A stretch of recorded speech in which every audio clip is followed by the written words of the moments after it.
ఓం గురు జయ గురు జయ జయ గురు ఓం. ఓం గురు జయ గురు జయ జయ గురు ఓం. ఓం గురు జయ గురు జయ జయ గురు ఓం. ఓం గురు జయ గురు జయ జయ గురు ఓం. ఓం గురు జయ గురు జయ జయ గురు ఓం. ఓం గురు జయ గురు జయ జయ గురు ఓం. ఎన్నడు నీ దయ వచ్చునను చూయెదురెదురు చూతు గురునాథ.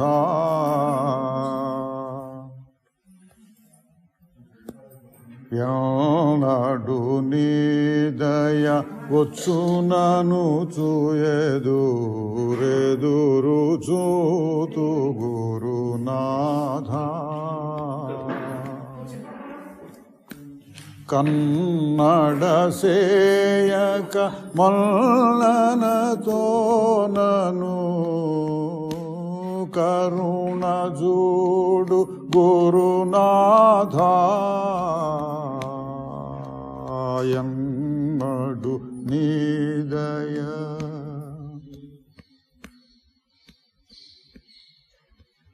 కుతుకముతో నా గతిని వేయని కొలచుచుంటి గురునాథ.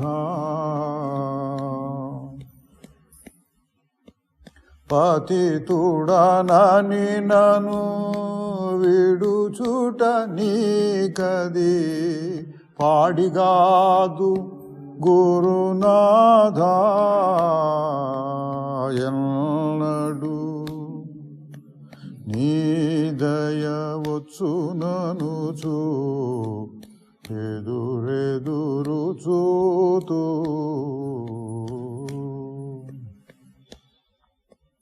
సారహీన సంసార జలధి వేసారినాడ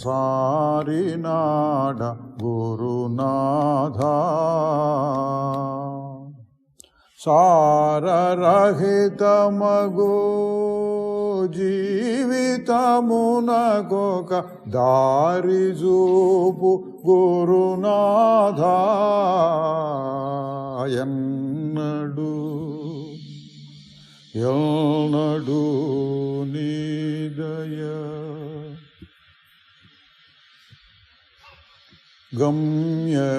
గమ్యస్థానము బహుదూరముగా కాంతించేను గురునాథ. సౌమ్య మార్గమున నన్నచటికి కొనియేగుము గురునాథ. సౌమ్య మార్గమున నన్నచటికి కొనియేగుము గురునాథ. ఎన్నడు స్వామి దైవము నీవని నమ్మితి సత్యమయ్య గురునాథ.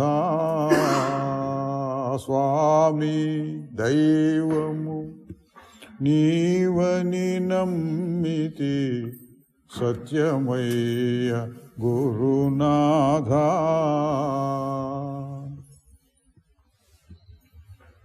ఏమి చేసినను చేయుము నీవిక. ఏమి చేసినను చేయుము నీవిక ఇష్టమయ్య నీ ఇష్టమయ్య గురునాథ. ఎన్నడు వచ్చుననుచు ఎదురెదురు చూతు గురునాథ ఎన్నడు నీ దయా. ఓం గురు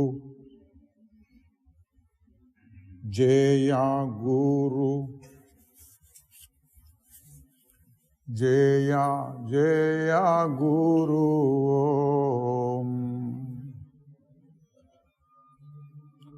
ఓం గురు జయ గురు జయ జయ గురు. ఓం గురు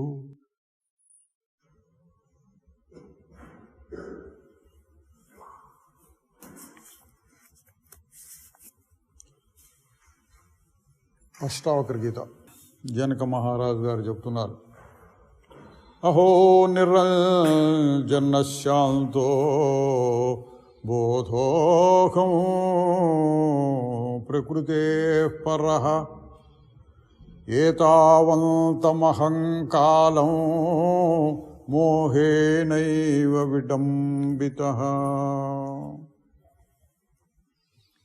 రెండో అధ్యాయం జనక మహారాజు చెప్పింది. మొదటి అధ్యాయం అష్టావకుడు చెప్పింది. మనందరికీ చాలా పరిచయమే, ఎన్నోసార్లు విన్నాం వీటిని. అష్టావకుడు చెప్పిన దాన్ని విన్న మీదట జనక మహారాజు తన అనుభవాన్ని తిరిగి చెప్తున్నారు. ఎట్లా ఉంటుందంటే ఈ గ్రంథం ఎవరు గురువు ఎవరు శిష్యుడు చెప్పడానికి వీలైనట్టుగా ఉంటుంది. జనక మహారాజు చెప్పినా బ్రహ్మాండంగా చెబుతున్నారు, అష్టావకుడు చెప్పినా అట్లాగే చెబుతున్నారు. ఈయన ఒక ప్రశ్న వేస్తాడు, దానికి సమాధానంగా ఆయన ఇంకోటి చెప్తాడు. అట్లా లేదు, కాసేపు అయినా అట్లా చెప్పినట్లుగా ఉంది. ఇక్కడ అదే ఆత్మతత్వాన్ని జనక మహారాజు నోటి ద్వారా చెప్పిస్తున్నారు, అంతకంటే తేడా ఏం లేదు. విషయం అంతా ఒకటే. జనక మహారాజు ఏం చెప్తున్నారంటే విన్న మీదట మొదటి అధ్యాయంలో 20 శ్లోకాలు ఉన్నాయి. అందులో ముందు 1-2 ఉపోద్ఘాతం తీసేస్తే 18 శ్లోకాలు ఏమో చెప్పారు. ఆయనకు చక్కగా అర్థమైనట్టుంది. దాన్ని మళ్ళీ చెప్తున్నారు.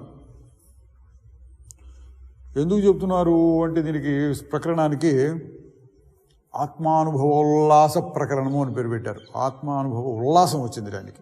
విన్న మీదట ఆహాహాహా అని ఒక రకమైన ఉల్లాసం, ఉత్సాహం కలిగింది. ఆత్మానుభవ ఉల్లాసం. ఆ ఉల్లాసాన్ని వెల్లడి చేస్తున్నారండి. నిజానికి వెల్లడి చేయక్కర్లా, తన అనుభవాన్ని తాను అట్లా పొంది హాయిగా ఉండటమే. ఎందుకు వెల్లడి చేస్తున్నారు అంటే ఒక కారణం చెప్పుకోవచ్చు. మళ్ళీ గురువుగారికి విన్నవించుకుంటున్నాడు అనమాట అండి. నేను ఇట్లా అర్థం చేసుకున్నాను, కానీ సరి చేస్తారా మీరు? బాగానే ఉంది నేను అర్థం చేసుకున్నది అంటానికి. రెండో అధ్యాయం మొత్తం జనక మహారాజు తన అనుభవాన్ని వర్ణించారు. మూడో అధ్యాయంలో మళ్ళీ గురువుగారు ఏదో కొంచెం ఆక్షేపిస్తారు, ఇదేంటి అని. మళ్ళీ 4వ అధ్యాయంలో ఈయన సమాధానం చెప్పినట్టు. ఎక్కడ ఏది తీసుకున్నా మొత్తం మీద మనకు కావాల్సిన ఆత్మజ్ఞానం దొరుకుతుంది. ఇక్కడ జనక మహారాజు గారు నోటి ద్వారా చెప్తున్నారు, అహో నిర్జన శాంతో బోధోగం. అహో అంటే ఆశ్చర్యం అండి. ఏమిటి ఆశ్చర్యం? ఏదైనా కొత్త విషయాన్ని చూసినప్పుడు ఆశ్చర్యం కలుగుతుందండి. మనం ఊహించని విధంగా అది ఉంటే ఆశ్చర్యం కలుగుతుంది. అది సామాన్యమైన విషయాలు చూసినా ఇదేగా రోజు చూసేదేగా, ఎప్పుడు చూసేదే కదా అన్నట్లుంటుంది. ఏదైనా కొత్త విషయం మనం ఊహించని విధంగా చాలా అద్భుతంగా, ఇక మనస్సు ఏమంటారు ఆగిపోయేటట్టు, ఒకసారి స్టన్ అయిందంటారు, అట్లా ఆగిపోయేటట్టుగా ఏదైనా విషయాన్ని వింటే అబ్బో ఆహా అంటాం. జనక మహారాజు అట్లా వర్ణిస్తున్నాడు. అహో అని మొదలుపెట్టారు. ఈ అధ్యాయంలో చాలా చోట్ల అహో అని వస్తుంది. నిజానికి ఆశ్చర్యపడాల్సిందేం లేదు. ఎందుకంటే ఈయన చెప్పేది దేని గురించి? ఆత్మానుభవం అంటే తన యొక్క స్వరూపాన్ని గురించే. మనకు పురాణాల్లో కూడా వస్తుంది. నారద మహర్షి వైకుంఠానికి వెళ్ళాడు, విష్ణుమూర్తిని చూశాడు, మళ్ళీ తిరిగి వచ్చి ఆ విష్ణుమూర్తి వైకుంఠం ఎట్లా ఉంటుంది అనేది వర్ణిస్తూ ఉంటాడు. అదొక రకమైన వర్ణన, అద్భుతంగా ఉండొచ్చు. ఇక్కడ జనక మహారాజు దేన్ని వర్ణిస్తున్నారు? తన స్వరూపాన్నే, తన స్వరూపం నేను ఇట్లా ఉన్నా, నాది ఇట్లా ఉంది, నాకు ఇట్లా అర్థమైంది అని చెప్తున్నారు. అందులో ఆశ్చర్యపడాల్సిందేం లేదు. కానీ మొదటిసారి అటువంటి అనుభవం కలిగినప్పుడు కొంచెం ఆశ్చర్యం అనిపిస్తుంది. మొదటిసారి ఏమిటి ఆశ్చర్యం? నా స్వరూపం ఎటువంటిది అని ఆశ్చర్యం కాకుండా, ఇన్నాళ్ళ నుంచి నేను ఎందుకు తెలుసుకోలేదు నా స్వరూపం ఎటువంటిదైతే, అట్లా ఆశ్చర్యపడుతున్నాడు. అహో నిరంజన శాంతో బోధోహం ప్రకృతే పరః. ఆహా, ప్రకృతి కంటే వేరే అయినటువంటి తెలివి స్వరూపము, శాంత స్వరూపము నేను. అట్లా ఉంటే పరిస్థితి అంతా నా స్వరూపం అటువంటిదైతే ఇంతకాలం నేను మాయ వలన మోసగింపబడ్డాను అన్నాడు. నా స్వరూపం నాకు తెలియనీయకుండా చేసింది మాయ. ఆహాహాహా అని తన స్వరూపాన్ని గురించి ఆశ్చర్యపడుతున్నాడు. మొదటిసారి అది తెలిసింది కాబట్టి, గుర్తొచ్చింది కాబట్టి. ఎప్పుడైనా ఒక వస్తువు మర్చిపోయినాం అనుకోండి, ఎక్కడో మన ఇంట్లోనే ఎక్కడో మూల పెట్టాం, దానికోసం చాలా వెతికాం, మర్చిపోయినాం. తర్వాత ఎప్పుడో ఒకసారి దాని అంతా బయటపడింది, ఏదో వస్తువు కోసం చూస్తుంటే అది బయటపడింది అనుకోండి. అప్పుడే అరే రే ఇక్కడే ఉంది ఎంత ఆశ్చర్యం, ఇక్కడే ఉండి నేను ఎట్ట మర్చిపోయాను, ఎట్ట చూసుకోలేకపోయినాను అని మీకు ఆశ్చర్యం కలుగుతుంది. కాసేపు ఆహాహా, అదొక ఆశ్చర్యం, అదొక సంతోషం. ఎప్పుడో పోగొట్టుకున్నది మళ్ళీ దొరికింది అని. ఆ దొరకడం కూడా ఎట్ట దొరికింది, ఇక్కడే ఉంది, ఎట్ట తెలియకుండా పోయింది, ఆశ్చర్యం. అట్లా ఉంది జనక మహారాజు యొక్క ఆశ్చర్యం. ఇప్పుడు దేని గురించి ఆశ్చర్యపడుతున్నాడు? తనకు కలిగిన జ్ఞానం. ఏం జ్ఞానం? తన గురించిన జ్ఞానమే, తన గురించిన జ్ఞానమే. ఏంటి తను? ఇక్కడ మొదటి అధ్యాయంలో అష్టావక్రుడు చెప్పింది ఇక్కడ ఈయన చెబుతున్నాడు. అహో ఆహాహా, ఆశ్చర్యం. నా స్వరూపం ఎటువంటిదంటే నిరంజన శాంత. నిరంజనము అన్నాడండి. అంజనం అంటే అంటుంటారు, అంజనం వేస్తుంటాడు అంటుంటారు, సుక్కలు పెట్టి కంటికి కాటికి పెట్టి ఇటువంటివి ఉంటాయి. అంజనం అంటే మత్స మరక అని అర్థం. మాలిన్యం అనుకోండి, మలినం. నా స్వరూపానికి ఏ విధమైన మత్స మరక లేదు.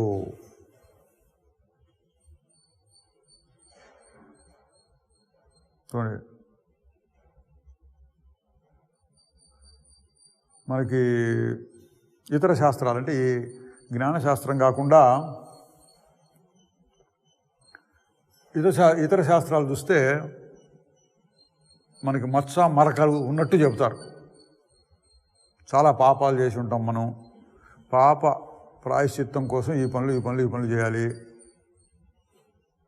పాపోహం పాపకర్మాహం పాపాత్మ పాప సంభవ ఇట్లా చెప్పి చంపలేసుకుంటూ ఉంటారు దేవుడి ముందు.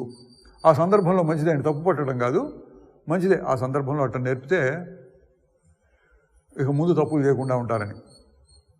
ఇంకా కొంతమంది నువ్వు తప్పులు చేయడం కాదు, నీ పూర్వీకులు అందరూ మొట్టమొదటి వాడు ఎవడున్నాడో వాళ్ళు పాపం చేశారు, ఆ పాపం ఇప్పటిదాకా నీకు వస్తుంది అని చెప్పే మతాలు కూడా ఉన్నాయి. ఇక్కడ అట్లా చెప్పటం లేదు. ఇక్కడ ఏం చెప్తున్నారు? అహో నిరంజన శాంత. నేను నిరంజనం, నాకు ఏ విధమైన మాలిన్యము లేదు.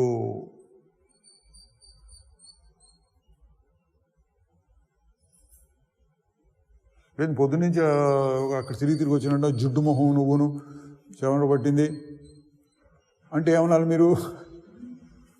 అవును నిజమేనండి, మొహం కడుక్కొని వస్తాను అట్లా కాదు, నేను నిరంజనుణ్ణి అనాలి. మీకు జిడ్డు అంటలేదు, చెమట అంటలా.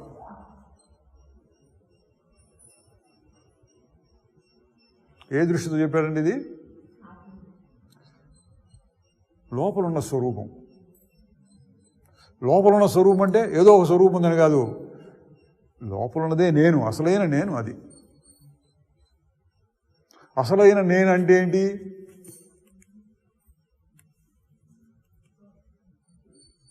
ఇది చాలా ఆలోచించాలి. ఎన్నోసార్లు విన్నాం అనుకోండి మనం. మళ్ళీ మళ్ళీ మళ్ళీ మళ్ళీ వినవలసిన విషయం ఏంటంటే అసలైన నేనంటే ఏంటి, ఎట్లా ఉంటుంది?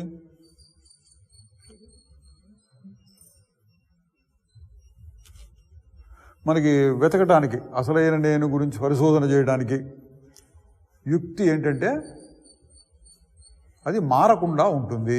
ఒక లక్షణం చెప్పారు,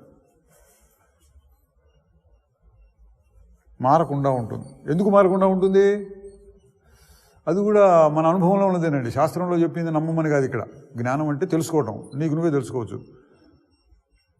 మనం ఏ వయసులో మొదలుపెట్టామో మనకు బాగా జ్ఞాపకం ఉంది. 3 ఏళ్ళు 4 ఏళ్ళు 5 ఏళ్ళు ఆ వయసులో ఫలానా వయసులో ఫలానా చోట నేను ఉండేవాడిని, ఫలానా ఊళ్ళో చదువుకునేవాడిని, ఇట్లాంటివి ఉంటాయి కదా మనకి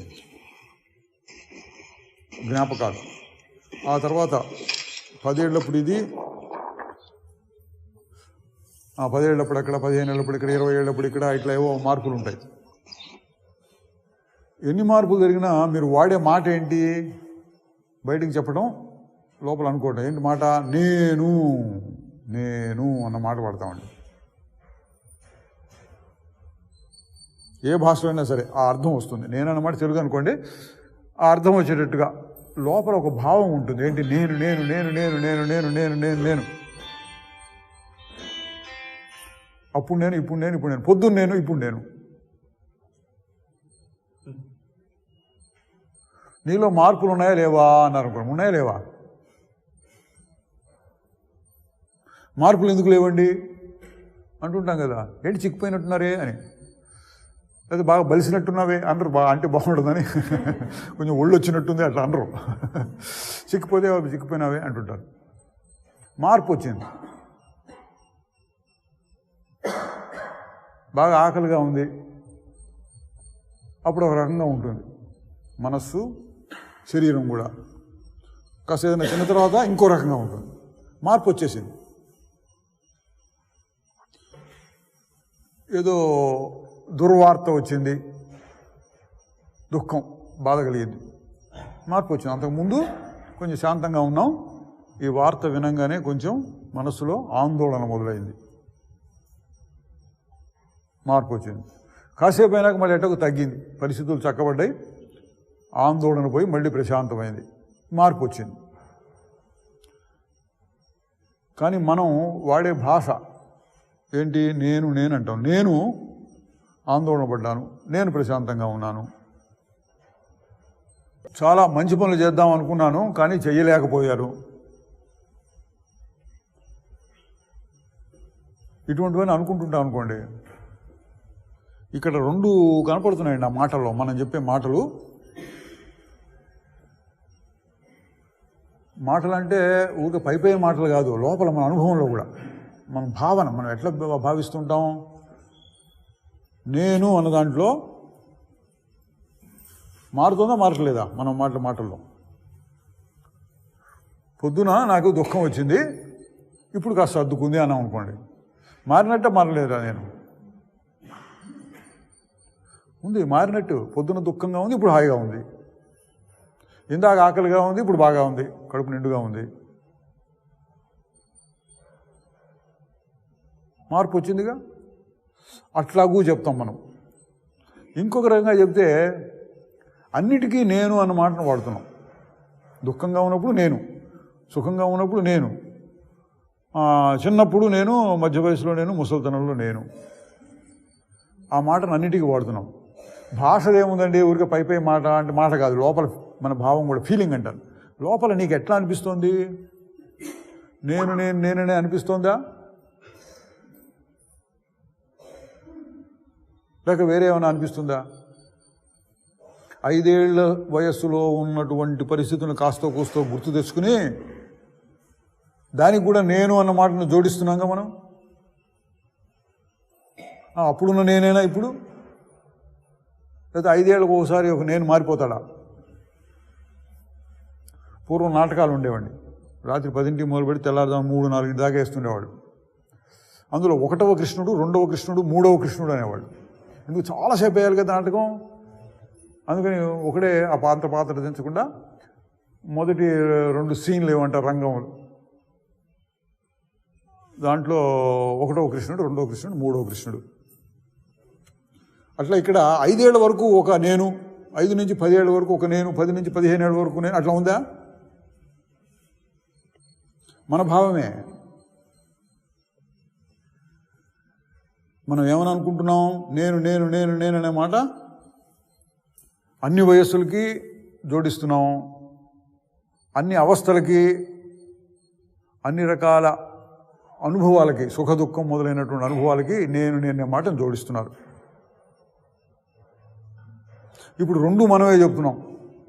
మారుతున్నాను అన్నమాట చెప్తున్నాం, అదే నేను అన్నట్లుగా కూడా వాడుతున్నాం. మనం రెండు కలిపి వాడుతున్నాం అండి. ఇది సమస్య. ఇప్పుడు ఏం సమస్య? మారుతున్నాం మారలేదంటే మారుతున్నట్లు ఉంది, మారటం లేదు అన్నట్లు కూడా ఉంది. అట్లాంటివి కొన్ని ఉంటాయి.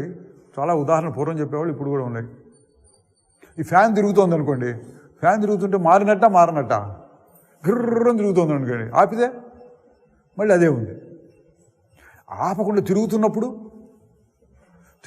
కూడా అదే ఉంటుందండి. ఎక్కడ? సెంటర్లో చూసుకోవాలి. కడ్డీ ఉంటుంది కదా, కడ్డీ దగ్గర ఎంత తిరుగుతుంది?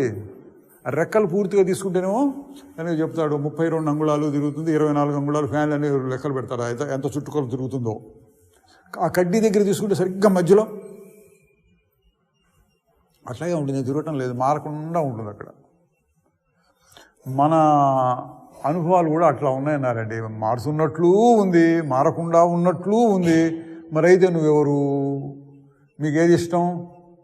మారటం ఇష్టమా, మారకుండా ఉండటం ఇష్టమా? కోరుకోవచ్చు మీరు, ఏది కావాలంటే అది.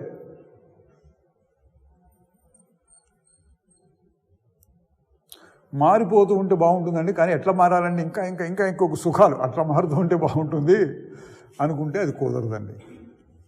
మార్పు అన్న దాంట్లో ఏముంటుంది? నీవు ఇప్పుడు సుఖంగా ఉన్నావు అనుకోండి, సుఖంగా ఉంటే మారుతుంది, దుఃఖం అవుతుంది. దుఃఖంగా ఉన్నారు, అది మారుతుంది అంటే సుఖం వస్తుంది అని అర్థం. సుఖం మారితే దుఃఖం, దుఃఖం మారితే సుఖం. మరి ఎట్లా ఉంటే బాగుంటుందండి? మారుతూ ఉంటే బాగుంటుందా, మారకుండా ఉంటే బాగుంటుందా? మారకుండా ఉంటే బాగుంటుంది అనడానికి కూడా మన అనుభవంలో ఉందండి ఒకటి. నిద్రపోయినప్పుడు గాఢ నిద్ర అనుకోండి, గంట కానీ 2 గంటలు కానీ 4 గంటలు కానీ ఎంతసేపు అయినా సరే, గాఢ నిద్ర ఎంతసేపు పడితే అంతసేపు. గాఢ నిద్రలో ఎట్లా ఉంటాం మనం? మారిపోతున్నాం, మారట్లేదా? గాఢ నిద్ర యొక్క అనుభవం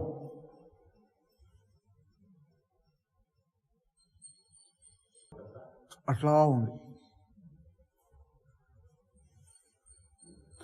అందులో విశేషం ఏంటంటే, ఒక గంట సేపు నిద్రపోయాను, మారకుండా ఉన్నాను. అంతేకాకుండా నిన్న నిద్రపోయినా అంతే, మొన్న నిద్రపోయినా అంతే. మీరు ఎప్పుడు గుర్తొస్తే 10 ఏళ్ల క్రితం బాగా నిద్రపోయినా అనుకోండి, గుర్తొచ్చింది అనుకోండి. ఇప్పుడు 10 ఏళ్ల క్రితం 2-3 రోజుల పాటు బాగా అలసిపోయాను, తర్వాత పడుకుంటే ఒళ్ళు తెలియలేదు, ఏమైపోయిందో తెలియలేదు, తిండి తినలేదు, స్నానం చేయలేదు, అట్లా పడుకుంటూ ఇట్లా చెప్పుకుంటుంటారు అప్పుడప్పుడు. అప్పుడు వచ్చిన నిద్ర, ఇవాళ నిద్రపోతే ఇవాళ నిద్ర తేడా ఏమైనా ఉందా?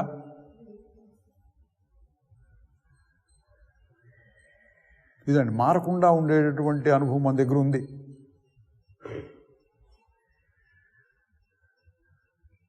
ఆ మారకుండా ఉండే అనుభవము బాగుంటుందా, బాగుంటుందా? మారిపోతూ ఉంటే బాగుంటుందా, మారకుండా ఉంటే బాగుంటుందా? అంటే లోకంలో సర్వసాధారణంగా ఏమంటారంటే, మారకుండా అంటే విసుగు వస్తోందండి, కూర్చుని పొద్దునుంచి ఏంటో వండుకుంటున్నాం, తింటున్నాం, విసుగు వస్తోంది అంటుంటారు. వీళ్ళకి విసుగు రాకుండా ఉండాలంటే ఏం చేయాలి? ఏదైనా పని కల్పించుకోవాలి. సరే, పని కల్పించుకొని చేస్తే ఏదో మామూలు చిన్న పనులు, ఏదో మొక్కలు పీక్కోవటం ఇట్లాంటి పనులు పెట్టుకున్నాను అనుకోండి, పర్లేదు. కాస్త గడ్డి పీక్కోవడం ఇట్లాంటివి పర్లేదు. పెద్ద పనులు పెట్టుకుంటే మళ్ళీ దానికి శ్రమ పడాలి. అందులో పని అవుతుంది కాదు, ఆందోళన, దానికి ఫలితం ఏదో వస్తుంది, ఇవన్నీ అదొక రకమైన సమస్యలు. మళ్ళీ గాఢ నిద్రలో ఎట్లా ఉంటుంది? నీకు ఒకటి కావాలని లేదు, ఒక పని లేదు, విసుగు అని, తోచట్లేదు అని, ఇటువంటి మాటలు ఏం లేవు. అది లేకుండా ఎట్లా ఉంటాం? అందుకని అసలు నేనే లేనేమో అంటారా? నిద్రపోయినప్పుడు అసలు నేనే లేకుండా పోయినానేమో, అందుకనే నాకు దుఃఖం తోచట్లేదు. సరే, నేనే లేకుండా ఎక్కడికి పోయినావు? ఎక్కడికి పోయి ఉంటారండి? ఎక్కడికో పోయి మళ్ళీ మెలకు రంగానే వచ్చినట్ట సరే ఎక్కడికో పోయినాం అనుకోండి, ఎక్కడికో పోయినా అక్కడ ఎట్లా ఉన్నావు, మారుతూ ఉన్నావా మారకుండా ఉన్నావా, ఎక్కడికో కూడా పోయినాయి. ఇట్లా చూస్తే ఇదే మన అనుభవంలోనే ఉండండి. శాస్త్రంలో చెప్పారు, జనక మహారాజు చెప్పారని కాదు. మారకుండా ఉండటంలో హాయిగా ఉంది.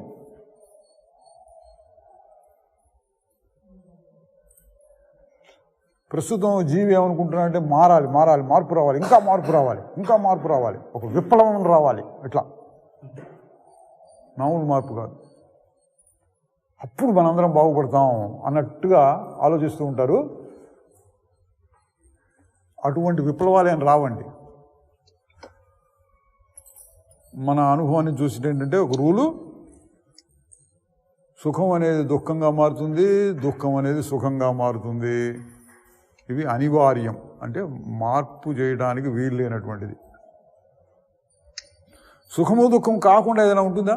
రెండు మనం అనుభవంలో ఏమైనా ఉన్నాయా? సుఖము కాకుండా దుఃఖం కాకుండా. అదే గాఢనిద్రలో ఉన్నది. అది సుఖము కాదు దుఃఖము కాదు అందాం. ఎందుకంటే సుఖం అంటే సుఖం మామూలు లోకంలో అనుభవించేటువంటి సుఖం లాంటిది కాదు. దుఃఖం ఉందంటే లోకంలో అనుభవించే దుఃఖం కూడా లేదు. ఏమున్నది అంటే దాన్ని సుఖం అనొచ్చు, ఆనందం అనొచ్చు. మంచి మాట ఏంటంటే మనకి మళ్ళీ తికమక్క లేకుండా జనక మహారాజు చెప్తున్నాడు, శాంతము అన్నాడండి.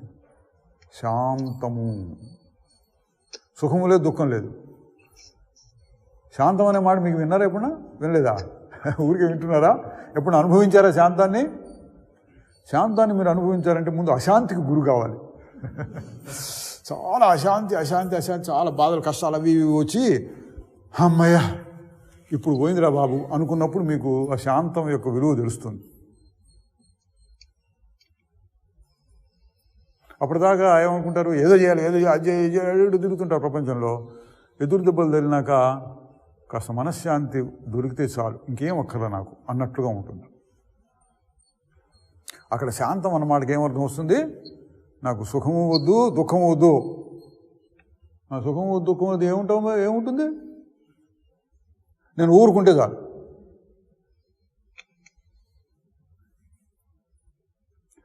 బజార్కి వెళ్ళి సరుకులు తెచ్చుకుంటున్నాను, కూరగాయలు అవి సరుకులు తెచ్చుకుంటున్నాను. ఆ చేత్తో ఈ చేత్తో 5 కిలోలు, ఈ చేత్తో 5 కిలోలు అట్లా మోసుకుంటూ వచ్చామనుకోండి.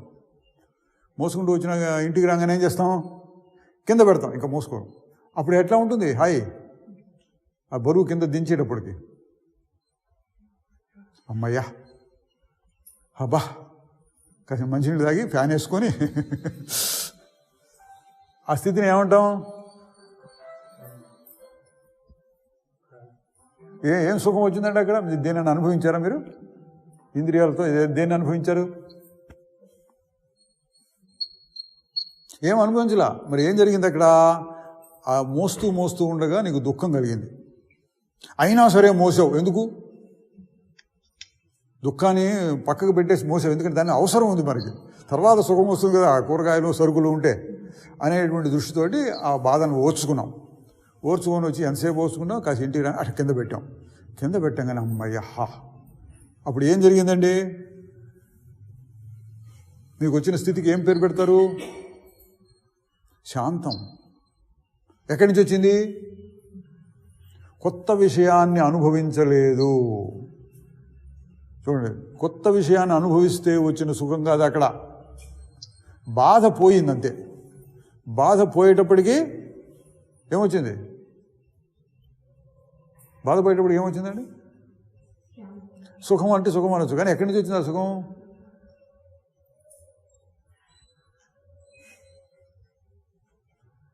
గమనించాలి. ఇది అందరూ అనుభవంలో ఉంది కాబట్టి ఒక్క క్షణం మీరే ప్రశ్న వేసుకొని మీరే ఆలోచించుకోండి.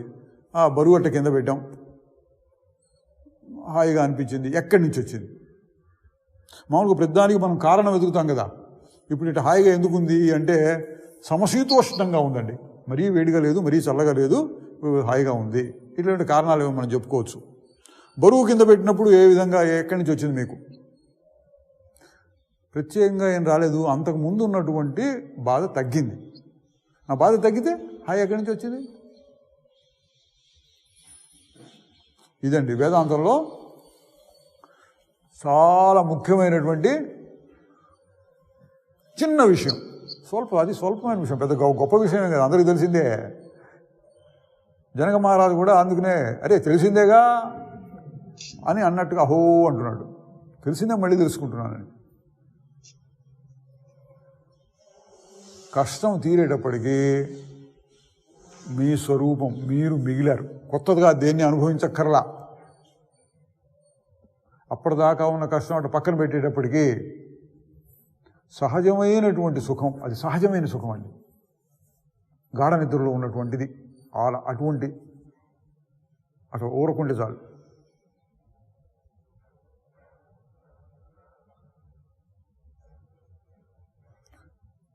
ఇతర సుఖాలు, ప్రపంచంలో చాలా సుఖాలు ఉంటాయి. ఇతర సుఖాలు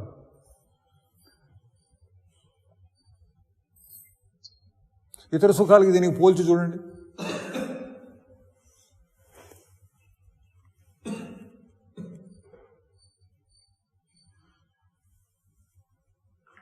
ఇతర సుఖాల్లో దీనికి ముఖ్యమైన తేడాలేంటి? దేన్నైనా అనుభవిస్తే సుఖం వస్తుంది. మామూలు లోకంలో చెప్పుకునేటువంటి సుఖం అంటే దేన్నైనా అనుభవిస్తే సుఖం వస్తుంది. ఇంద్రియములతో, పంచేంద్రియం అంటే కన్ను, ముక్కు, చెవులు, నాలుక ఇట్లాంటి వాటితో అనుభవిస్తే వస్తుంది. లేదా మనస్సుతో, ఈ ఇంద్రియాలు లేకుండా లోపల ఏదో ఊహించుకునేది, ఏదైనా మంచి మాట విన్నప్పుడో కూడా సుఖం రావచ్చు. మనస్సుకు సంబంధించిన సుఖం.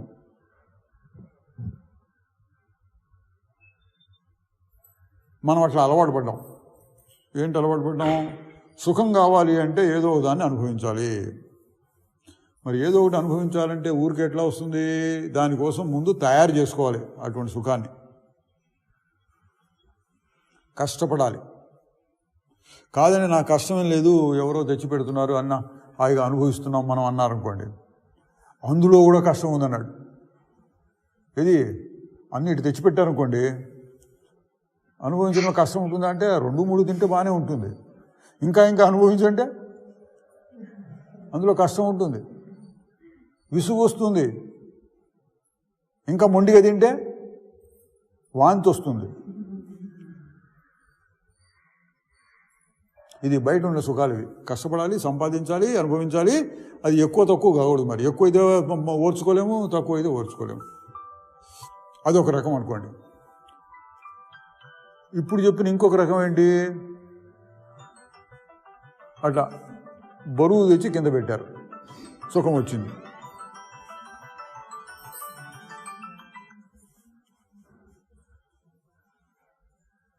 ఈ సుఖం ఎట్లా ఉంది?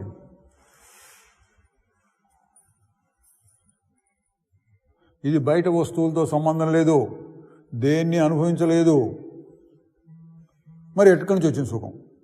అంత ముందున్న కష్టం పోయింది కదేంటి అంటాం. సరే, అంత ముందున్న కష్టం పోయింది, మరి ఎక్కువ సుఖం ఎక్కడి నుంచి వచ్చింది?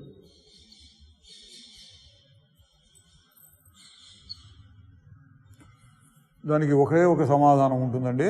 సుఖం ఎక్కడి నుంచో రాలేదు, అది నీ యొక్క సహజమైన సుఖం. సహజం అంటే ఏంటి?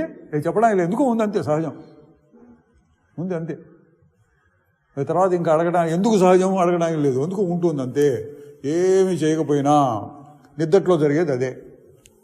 నిద్దట్లో ఏం చేస్తున్నాం? పొగలంతా అది చేసి ఇది చేసి అనుభవించలేక అలసిపోయి పడుకుంటాం.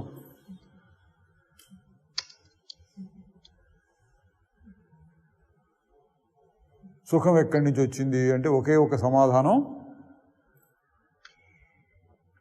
తనదే తనదే తనదే తనదే తనదే తనదే తనదే అంటే ఎవరికో చెప్తున్నాను అనుకోకండి.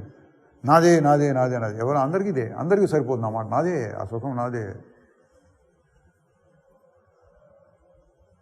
ఆ సుఖానికి మళ్ళీ విషయ సుఖాలకి దీనికి తికమక లేకుండా శాంతము అని పేరు పెడితే బాగుంటుంది. ఎందుకు? విషయ సుఖాన్ని అనుభవించినప్పుడు సుఖం అంటాం, శాంతం అనం. శాంతం అనేది ఎప్పుడు అంటాం? ఇటువంటప్పుడు, అంతకు ముందు ఉన్నటువంటి కష్టం తీరినప్పుడు. ఏదో బరువు తెచ్చి కింద పెట్టాం, అది తేలిక ఉదాహరణ చెప్పుకున్నాం అనుకోండి. అదే ఉదాహరణ కొంచెం గట్టిగా చెబితే అనేక సందర్భాల్లో అనేక వస్తాయి. మానసికమైనటువంటి బరువులు మోస్తూ ఉంటాం అనుకోండి.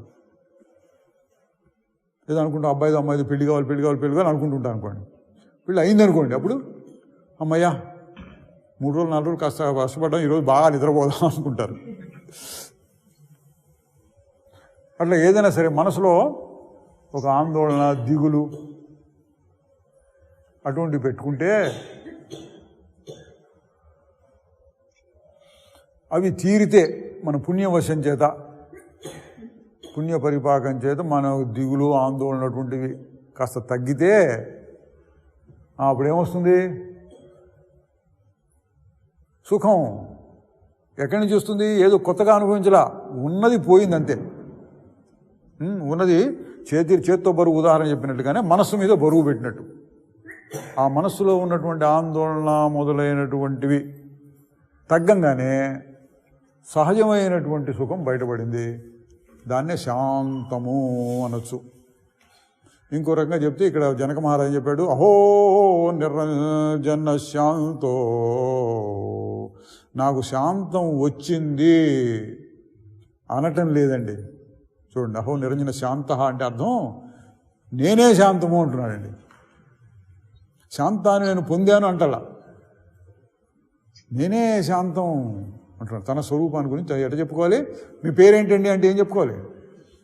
ఒక్కొక్కరు చెప్పుకుంటారు, కులము గోత్రం కూడా చెప్పుకుంటుంటారు. జనక మహారాజు ఎట చెప్తాను? నేను శాంతం అనాలి. అందరి పేరు అది. నీ పేరేంటి? శాంతం అనాలి. శాంతి అనేవాళ్ళు ఉన్నారు, శాంతం అనేవాళ్ళు ఉన్నారని ఎవరన్నా పేరు మనం పెట్టుకుందాం.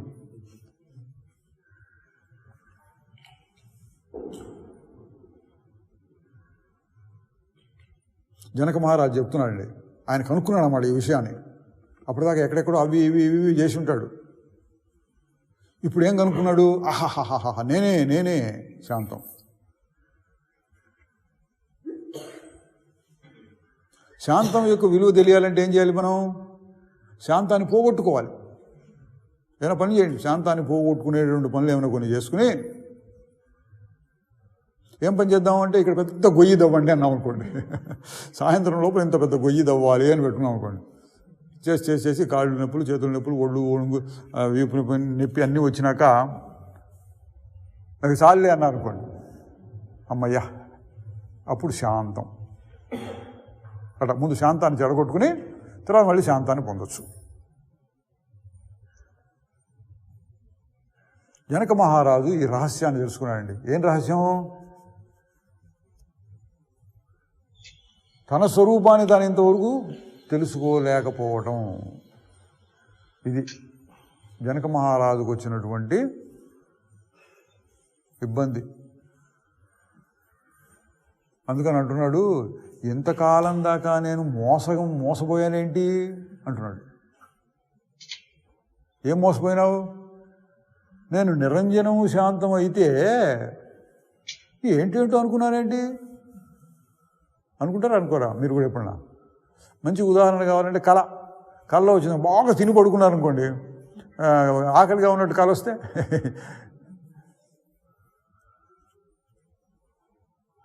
మన శాంతం చెడిపోతుంది. కళ్ళలో మెలుకు వచ్చింది, మెలుకు వచ్చినాక ఏమనుకుంటాడు? వరే మాయ ఎంత మాయ, కడుపు ఫుల్లుగానే ఉందే, ఎందుకు నేను మోసపోయాను? ఎందుకు మోసపోయినామండి? ఏమో. కళ ఎందుకు వచ్చింది? ఏమో. అట్లాగే ఈ మాయ ఎందుకు వచ్చింది? ఏ మాయ? నేను శాంతస్వరూపుణ్ణైతే నేను అశాంతికి గురవుతూ ఉంటాను, నాకు సుఖాలు కావాలి, సుఖం కోసం ఎంత కష్టమైనా పడతాను. ఇది మాయ. మాయ తొలగినాక ఎట్లా ఉంటుంది? నేను శాంతం, నా స్వరూపమే శాంతం. శాంతం కోసం నేను ఎన్ని కష్టాలైనా పడతాను అంటారా? ఏమైనా శాంతం కోసం నేనేం కష్టపడక్కర్లేదు. ఇంతకుముందు అనుకునేవాడు శాంతం కోసం ఎంత కష్టమైనా పడి కాస్త మనశ్శాంతిని సంపాదిద్దాము అని. ఇప్పుడు జనక మహారాజు యొక్క స్థితి ఎట్లా ఉంది? శాంతం, దానికోసం కష్టపడక్కర్లేదు.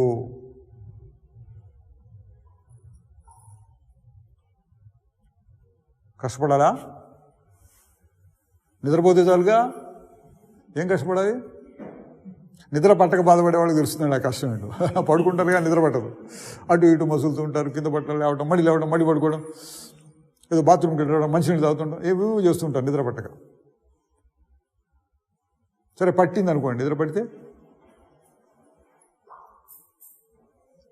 ఏం చేయక్కర్లే ఇంకా. అట్లా హాయిగా నిద్రపోతున్నా మళ్ళీ కళ ఎందుకు వచ్చింది? అది మాయ. మెలకు ఎందుకు వచ్చింది? మాయ. సరే మెలకు వచ్చింది, మెలకులో హాయిగా శాంతంగా కూర్చోవచ్చు కదా. కాదు, అది కావాలి, ఇది కావాలి, ఇది కావాలి, ఇది కావాలి, మళ్ళీ వెంపర్లాట. దాన్ని శాస్త్రంలో ఏం చెప్పారు? ఏదో పేరు పెట్టారు కాబట్టి మాయ అని పేరు పెట్టారండి. మాయ అంటే ఏంటి? ఏమో. అది మాయ అంటే అర్థం ఏమో అని. ఎందుకు వస్తుంది తెలీదు. నిద్ర ఎందుకు వస్తుంది? కళ ఎందుకు వస్తుంది? మెలకు ఎందుకు వస్తుంది? ఏమో. ఇదిగో ఇక్కడ ఏదో ఉంది, తిన్నాం, హాయిగా సుఖం వచ్చింది, ఎందుకు వచ్చింది? ఇట్లా లోతుగా ఆలోచిస్తే దేనికి సమాధానం చెప్పలేం మనం. ఏమో ఏమో ఏమో. అట్లాగే నువ్వు శాంత స్వరూపం, ఎందుకంటే శాంత స్వరూపం వచ్చింది?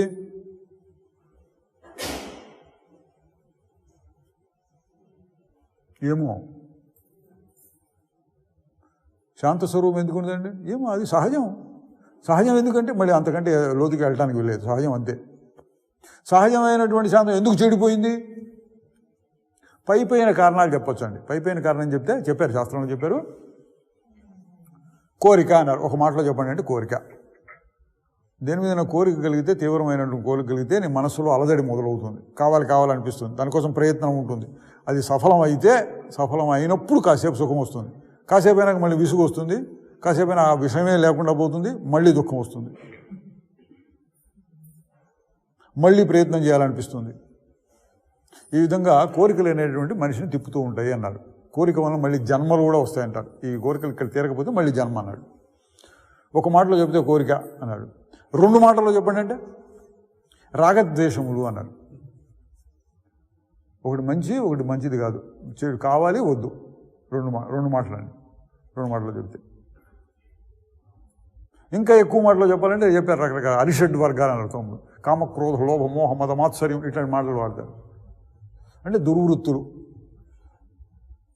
ఇవంతా కష్టంగా ఉందండి, ఇంత అర్థంగా గుర్తుపెట్టుకోవాలి ఇవన్నీ అంటే అక్కర్లేదండి. ఒక్కటి గుర్తుపెట్టుకోండి చాలు. ఏంటి? నీ శాంతాన్ని చెడగొట్టేది ఏదైనా సరే అది చాలు. మరి ఆ పేరు వికారము అంటారు. వికారం అంటే మార్పు. శాంతంగా ఉంటే హాయిగా ఉంటుంది, శాంతాన్ని చెడగొట్టేవాడు అన్నిటికీ కలిపి ఒక పేరు పెడతాం, వికారములు, మనోవికారములు. అందులో కామం, క్రోధం ఇవన్నీ వికారాలు. అటువంటి వికారాలు వచ్చి మన శాంతాన్ని చెడగొట్టలేదా? అది కష్టం అండి. మళ్ళీ చెడగొడుతున్నాయంటే కష్టం అవుతుందా? కష్టం ఉండదా? ఒక కష్టం ఉంది. ఏం కష్టం? నువ్వు సహజ స్వరూపం అంటున్నావు కదా, ఎడ చెడిపోతుంది? నువ్వు సహజ స్వరూపం అయితే నీ శాంతం ఎట్లా పోతుంది? ఇది పెద్ద ప్రశ్న అండి, చాలా పెద్ద ప్రశ్న. ఏమన్నా పోతోంది కదండి అంటాం. ఎట్లా పోతుంది చెప్పు? శాంతం గాఢ నిద్రలో నీ సహజ స్వరూపం హాయిగా ఉంది, ఎట్లా పోతుంది ఇప్పుడు? చెప్పలేము. దాన్ని మాయా అన్నారు. ఎందుకో వస్తుంది అంతే. నీ సహజ స్వరూపాన్ని మర్చిపోయేటటువంటి ఒక భ్రమ కలుగుతోంది. భ్రమ అన్న మాయ అన్న మోహం అన్నారు. ఈ శ్లోకంలో మోహేనైవ విడంబిత అన్నారు. మోహం వలన, మాయ వలన మోసగించబడ్డాను. మాయ వల్ల మోసగింపబడ్డాను అంటే అందులో ఉన్న విశేషం ఏంటి? మాయా, మోసం అన్నారు అనుకోండి. మోహము, భ్రమ. ఇప్పుడు మీకు మళ్ళీ నీ నిజస్వరూపమైనటువంటి శాంతం కావాలంటే ఏం చేయాలి? శాంతం కావాలంటే ఏం చేయాలండి? లోకంలో వెళ్ళి పండితులను 10 మందిని అడిగారు అనుకోండి, మీరే పండితులు అనుకోండి, కాసేపు మిమ్మల్ని అడిగారు, ఏం చెప్తారు మీరు? అక్కడ 1000 బిందెల అభిషేకం జరుగుతోంది, ఒక బిందె మీరు కూడా మోయండి, కనీసం ఒక బిందె. ఎక్కడి నుంచి మోయాలండి? అది ఆ చెరువు దగ్గర నుంచి తీసుకురా. అమ్మో, అంత దూరమా? ఒక బిందె. మరి 1000 బిందెలు ఎట్లా తెప్పిస్తారు? ఏవో చిన్న బిందెలు పెట్టుకోండి, చిన్న రాగి బిందెల చెంబులు లాంటివి పెట్టుకుని ఇట్లా ముంచి ఇట్లా పోస్తుంటే 1000 వస్తాయి. ఇట్లాంటివి చెప్పొచ్చు మనం. ఏం చేయాలి అంటే అన్నిటికంటే ఉత్తమమైన సమాధానం ఏముంటుందండి?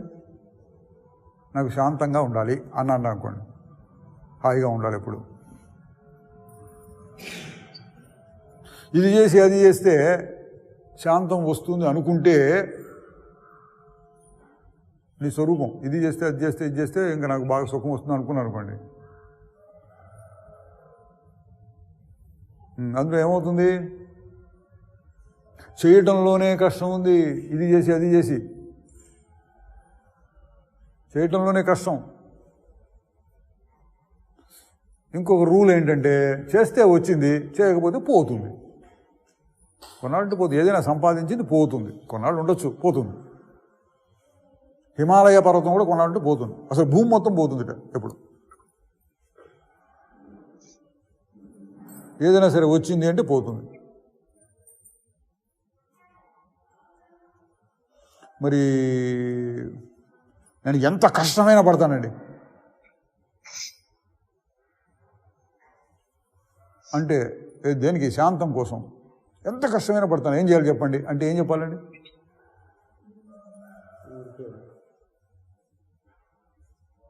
అంటే ఏం చేయక్కర్లేదు, ఊరకుండు.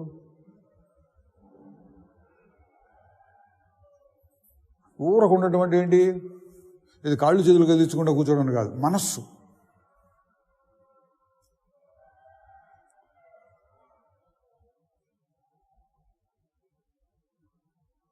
అది ఇది ఆలోచించినా పర్వాలేదు, వికారపడకూడదు. వికారం అంటే కామక్రోధం అని చెప్పిన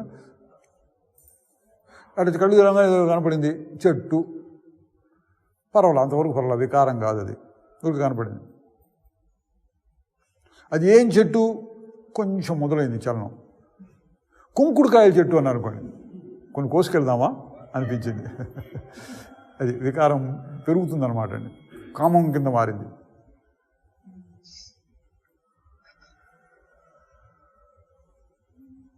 అటు ఊరికి చూస్తున్నాం అనుకోండి, ఏవో కనపడుతున్నాయి, చాలా చెట్లు ఉన్నాయి, ఫలానా చెట్టు అని పేరు పెట్టడం, ఎన్ని చెట్లు ఉన్నాయి లేక ఏం లేదు, ఊరికే చూస్తున్నాం. ఇంకెట్లా ఉంటుంది?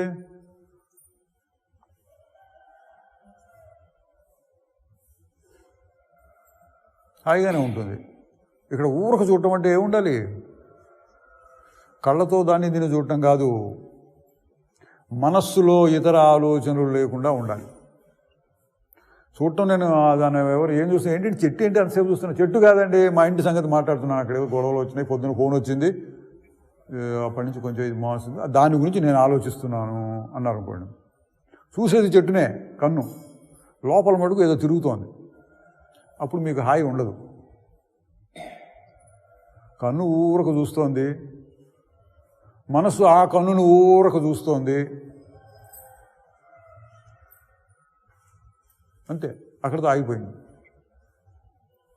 ఇది ఫలానా చెట్టు అన్నాం అనుకోండి, ఫలానా చెట్టు అంటే మళ్ళీ జ్ఞాపకాల నుంచి తెచ్చుకోవాలి. ఫలానా చెట్టు కదా, ఇది ఏం చేయొచ్చు, దీన్ని మనకు ఉపయోగించేదా, పనికిరాందా, పెంచుకుంటే మంచిదా, పీకేస్తే మంచిదా, ఇటువంటివన్నీ చేస్తున్న కొద్దీ ఆలోచనలు ముదురుతాయి, వికారం పెరుగుతుంది. అంటే ఊరకు చూచారనుకోండి, అది ఊరకుండు అంటే అది.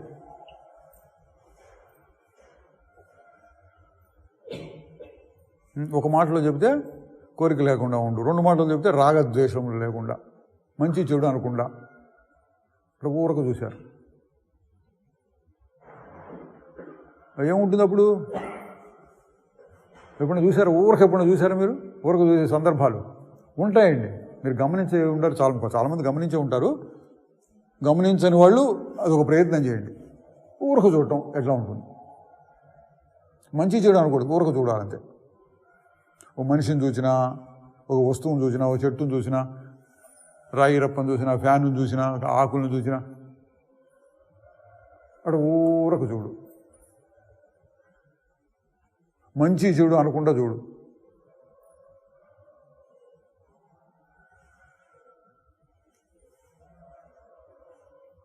ఇటువంటి స్థితులు అప్పుడప్పుడు కలుగుతుంటాయి మనకి. నిజాంపట్నం బస్సు ఉంది కదా, ఎంత దూరం అండి ఇక్కడి నుంచి? నిజాంపట్నంలో సముద్రం ఉంది అనుకోండి, సముద్రం దగ్గరికి వెళ్తూ ఉంటారు. వెళ్ళినప్పుడు ఏం చేస్తారని, సముద్రం ఏముందని చూడటానికి? అక్కడ నీరేగా, మన ఇంట్లో లేదా నీళ్లు, మన బావిలో లేవా? సముద్రం దగ్గరికి ఏం చూస్తారు? ఊరికే పైకి లేస్తుంటుంది కింద పడుతుంది, పైకి లేస్తుంది కింద పడి హాహాహా అని చూస్తుంటారు. ఊరక చూడటం అంటే అది. ఎందుకని? సముద్రాన్ని ఏదో చెయ్యాలని కోరు మీరు. సంఘ సంస్కర్తలు ఉంటారు, అట్లాగే నేను ఈ సముద్రాన్ని సంస్కరిస్తాను, పైకి కిందికి లేచి లేవడం పడిపోవడం లేకుండా దాన్ని ఆపుతాను అని వెళ్ళరుగా మీరు. వెళ్తారా? అటువంటి దృష్టి వెళ్తారా? లేదా ఇప్పుడు పెద్ద పెద్ద ఆటుపోట్లు వస్తున్నాయి, సునామీలు వస్తున్నాయి, దానంతా ఆపేస్తాను అనుకుంటూ వెళితే మీకు బాధ కలుగుతుంది. మీరు ఎట్లా వెళ్తారు సముద్రం దగ్గరికి వెళ్ళేటప్పుడు? మనం ఏం చేయలేమో సముద్రాన్ని అన్న దృష్టితో వెళ్తారు. మరి ఎందుకు వెళ్తున్నా? ఊరక చూడటానికి.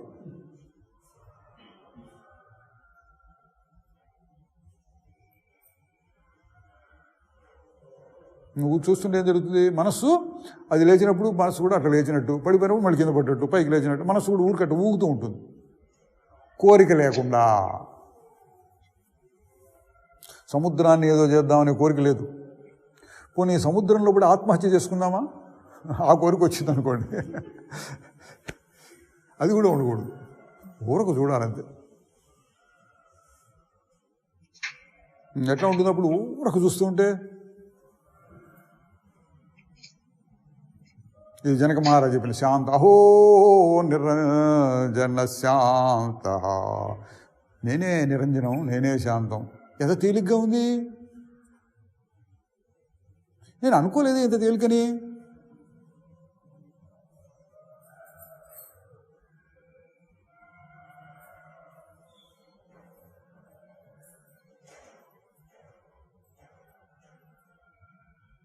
అంత తేలిగ్గా అనిపించింది.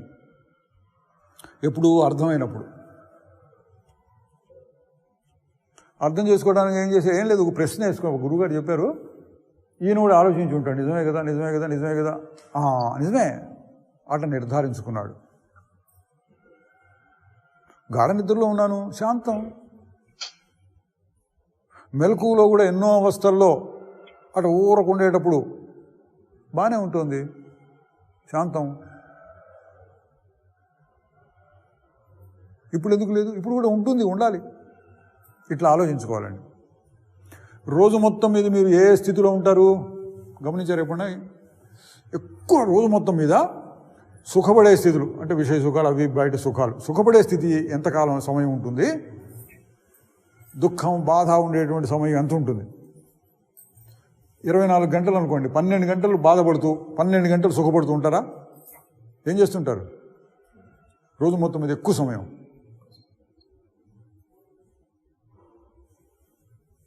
భోజనం చేస్తూ ఉంటారా?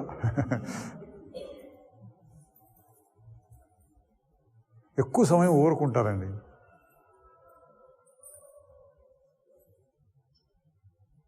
మరీ ఇక తోచక ఆ పని ఈ పని పెట్టుకునే వాళ్ళు కొంతమంది ఉంటారు అనుకోండి. ఊరు కూర్చున్నాం అనుకోండి, మనం ఇప్పుడు ఏం పని చేయట్లా, శాంతమే. ఆకలేస్తోంది, అది ఒక వికారం. తిన్నాం, తిన్న తర్వాత ఏముంటుందండి? తినేటప్పుడు అదొక నాలుకకి సుఖం, పొట్టకి సుఖం, ఇంద్రియ సుఖం అంటారు దాన్ని. తినేటప్పుడు నాలుకకి పొట్ట కలిసి అదొక రకమైన సుఖం వస్తుంది, బాగుంది. అది దేనివల్ల వచ్చింది అంటే భోజనం వలన, మరొక రుచికరమైన వస్తువును తినడం వలన వచ్చింది.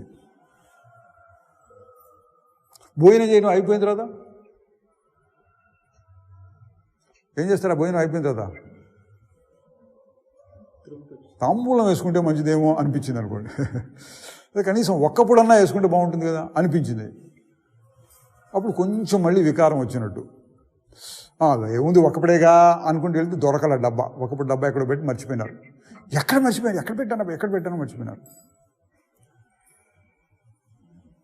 వెతుకుతున్నారు, దొరకట్లా. ఏది? ఒక్కపొడి డబ్బా. ఎట్లా ఉంటుంది? ఒక్కపొడి డబ్బా దొరకకపోతే ఎట్లా ఉంటుంది? అశాంతి. అప్పుడు మీరు ఏం చేయాలి? కాసేపు వెతికి సరే పోని అన్నాను అనుకోండి. సరే పోని, అట్లా వస్తాయి అట్లాంటి మాటలు కూడా. కాసేపు వెతికో, కాసేపు ఆ పని ఈ పని చేసో మనకు కుదరలేదు, సరే పోని అన్నాం. సరే పోని అన్నప్పుడు శాంతం. అది వదిలించుకోవడం అంటే అది. కొత్తగా రాలా, సరే పోని అన్నావు అంతే. నువ్వు అప్పటిదాకా వెతుకుతూ లేకపోతే పని చేస్తూ కావాలంటున్నాం, మనసు అంతా చెలరేగిపోతుంది. కాసేపు చేసినాక పుణ్యాత్ములకి ఒక మాట పోనీ అని మాట గుర్తొస్తుందండి. పుణ్యాత్ములకి అనగానే హాయిగా ఉంటారు, శాంతం. ఎక్కడి నుంచి వచ్చింది అంటే నీ స్వరూపమే. పోనీ వదిలేసుకున్నావు, బయట నుంచి వచ్చిన వదిలేసుకోగా నీ స్వరూపం ఉంది. జనక మహారాజు ఆ విషయాన్ని తెలుసుకున్నాడండి. నా స్వరూపానికి ఏమీ అక్కర్లేదు, సహజంగా నేను శాంతం. ఎన్ని ప్రశ్నలు వేసాము, మొట్టమొదటిగా మనం చెప్పే సమాధానం గాఢ నిద్రలో ఉందిగా, శాంతంగానే ఉన్నావు, ఏం చేయట్లేదుగా ఇక్కడ. మళ్ళీ ఏమడుగుతారు, కాస్త తెలియగలవాడు. గాఢ నిద్రలో ఉంది కానీ ఇప్పుడు ఏది అంటాడు. అడగచ్చు, అడిగితే ఏం చెప్పి ఇప్పుడు చెప్పుకున్నాక మనం చాలా ఉదాహరణలు వచ్చినప్పుడు ఏంటి, బరువు తీసి కింద పెట్టాం, శాంతం. ఎక్కడి నుంచి వచ్చింది? సముద్రం దగ్గరికి వెళ్ళి అలలను చూస్తున్నాం, ఎక్కడి నుంచి వచ్చింది? అక్కడ దూరంగా ఉన్న చెట్టును ఊరిక చూస్తున్నాను, ఎక్కడి నుంచి వచ్చింది? పొద్దున లేచి బ్రష్, పూర్వం అయితే పళ్ళ పొడో లేకపోతే వేప పొల్లో పెట్టేవాళ్ళం, ఇప్పుడు బ్రష్ టూత్పేస్ట్ రుద్దుతున్నారు అనుకోండి, ఏముంటుంది అప్పుడు? దుఃఖంగా ఉంటుందా, సుఖంగా ఉంటుందా? మీ టూత్పేస్ట్లో ఉప్పు ఉందా, మీ టూత్పేస్ట్లో లవంగం ఉందా అన్నారు అనుకోండి, అవి కోరుకుంటే మళ్ళీ వికారం కాదు. ఊరికే ఏదో వేసుకున్నారు, రుద్దుతున్నారు, ఉన్నది ఏదో వేసుకొని రుద్దుతున్నారు అనుకోండి, ఏమిటప్పుడు మీ స్థితి? సుఖమా దుఃఖమా? సుఖం లేదు, దుఃఖం లేదు, దాన్నే శాంతము అంటారు.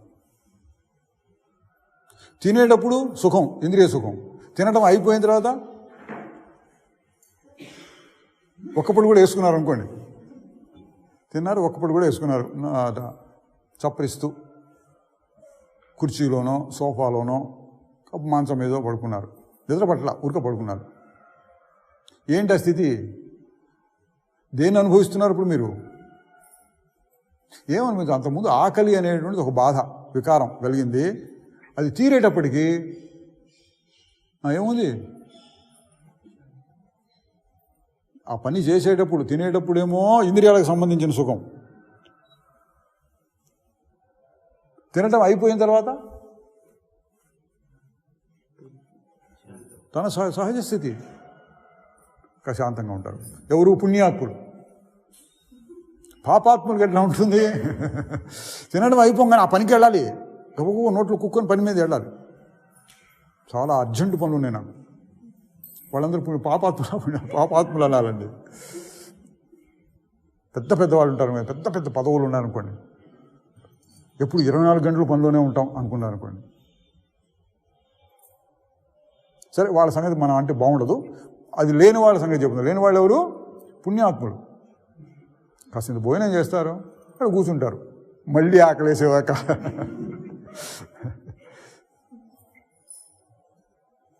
అట్లా కొద్దిపాటి కనీస అవసరాలు అంటారు, కనీస అవసరాలతో ఉండి తక్కిన సమయంలో ఏముంటారు వాళ్ళు? ఎట్లా ఉంటారు? శాంతం. ఎక్కడి నుంచి వచ్చింది అది? ఇది ఎందుకు చెప్తున్నాను ఇది? మళ్ళీ మీరు కూడా ప్రశ్న వేసుకొని ఒకసారి మీరు కూడా పరిశోధించి చూడండి. రోజు మొత్తం మీద మనం ఎటువంటి స్థితిలో ఉంటున్నాం? సుఖమా, దుఃఖమా, శాంతమా?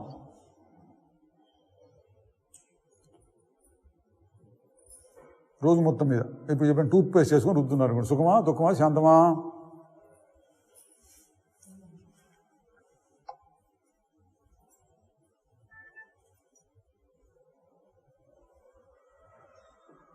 ఊరికట్ట వాకింగ్ చేస్తున్నాడు ఏం పని లేక, సుఖమా, దుఃఖమా?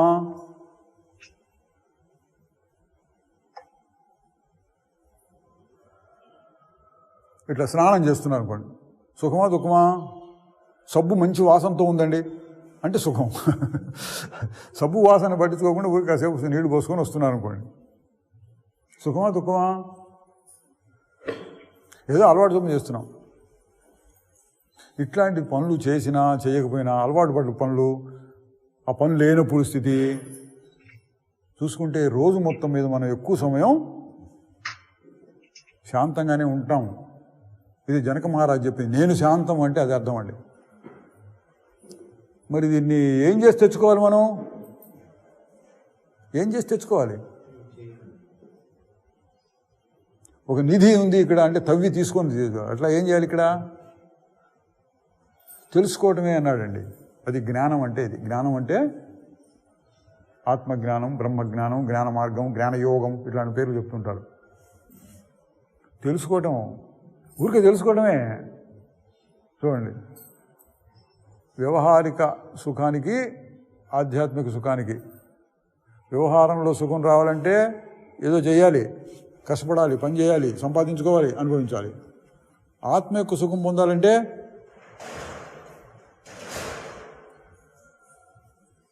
ఏం చేయక్కర్లా, ఊరుకుంటే చాలు.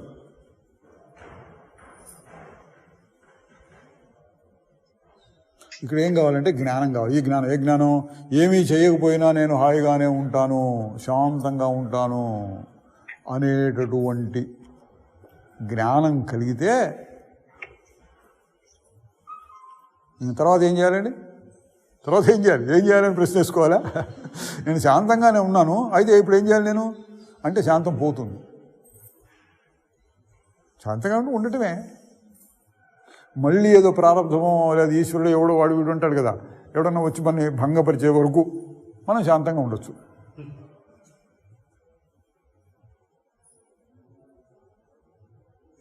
ఇదండి సహజ స్థితి అంటే. అది ఎందుకు ఇట్లా జరిగిందంటే ఏమో, ఎవరైనా మనని అట్లా సృష్టించారా? దేవుడు అట్లా సృష్టించాడా మనని?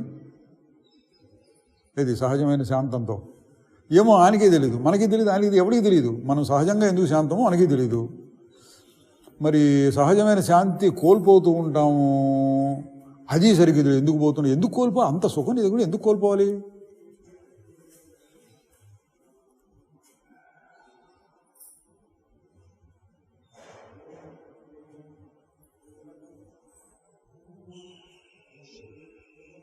ఎందుకో కోల్పోతున్నాడు, అది చెప్పలేము ఎందుకో మనం. ఆ చెప్పలేనితనాన్నే మాయా, మోహము, అజ్ఞానము, భ్రమ ఇటువంటి పేర్లతో చెప్పాడు. అది ఎట్లా పోతుంది అంటే ఇట్లా విచారణ చేసి చూస్తే అబ్బాయి ఏం లేదండి ఇక్కడ, అదే ఏం లేదు, ఏం లేదు, ఏం లేదా, ఏం లేదు, అంతే అయిపోయింది. అట్లా తెలుసుకోవాలన్నాడు జనక మహారాజు గారు. అట్లా తెలుసుకున్నాడు అనమాట. ఎట్లా తెలుసుకున్నాడు? అది మొదటి అధ్యాయంలో మనందరికీ చాలా వరకు చాలాసార్లు చెప్పుకున్న శ్లోకాలే. ఏం చెప్పుకున్నాడు? దేహమును వేరు చేసి చైతన్యమునందు విశ్రమించి ఉందువేని ఇప్పుడే సుఖము శాంతి అన్నాడు. ఇప్పటికిప్పుడే శాంతి. ఎప్పుడు దేహాన్ని వేరు చేసుకోమన్నాడు. దేహం అంటే మనసు కూడా కలిపి అట్లా వాడిని కొంచెం పక్కన పెడితే ఇప్పటికిప్పుడే. నాకు చేత కాదండి అనక్కర్లేదు. ఎందుకు? నిద్దట్లో వేరు చేసుకుంటున్నావు కదా. నిద్దట్లో సహజంగా వేరైపోతుంది మనకు తెలియకుండా. ఇప్పుడు కొంచెం ప్రయత్నం చేసి నేర్చుకోవాలి ఆ కిటుకు ఉపాయం. ఇప్పుడు కూడా సహజంగా ఆగిపోయేటటువంటి స్థితి, సహజంగా ఏమీ లేకుండా ఉండేటటువంటి స్థితిని కొద్దిగా అలవాటు చేసుకోవాలి. ఇది చెప్తున్నారండి. అహో నిరంజన శాంత, నేను నిరంజనం శాంతం. ఇది ఒక ఆశ్చర్యం. అయితే ఎందుకు అరే ఇప్పటి వరకు నేను ఇంకో రకంగా అనుకున్నాను, కానీ ఇప్పుడు తెలిసింది నాకు ఏ కొరత లేదు, శాంతంగా ఉన్నాను. శాంతమే నేను, శాంతంగా ఉండటం కాదు, నేనే శాంతం. అదొక ఆశ్చర్యం. అయితే రెండో ఆశ్చర్యం ఏంటి? ఇంతకాలం ఎందుకు మర్చిపోయాను? ఈ ప్రశ్న వేసుకుంటే మళ్ళీ వికారం వచ్చినట్టండి. జనక మహారాజుకి అటువంటి వికారం వచ్చిందో ఏమో తెలియదు, కానీ మనకి ఎప్పుడైనా అటువంటి శాంత స్థితి కలిగితే ఇప్పుడు హాయిగా ఉంది, కానీ ఇప్పటిదాకా ఎందుకు లేదు శాంతం, ఇప్పటిదాకా ఎందుకు లేదు అనుకుంటే మళ్ళీ పోతుంది. అది శాంతంగా ఉన్నప్పుడు ఉండటమే.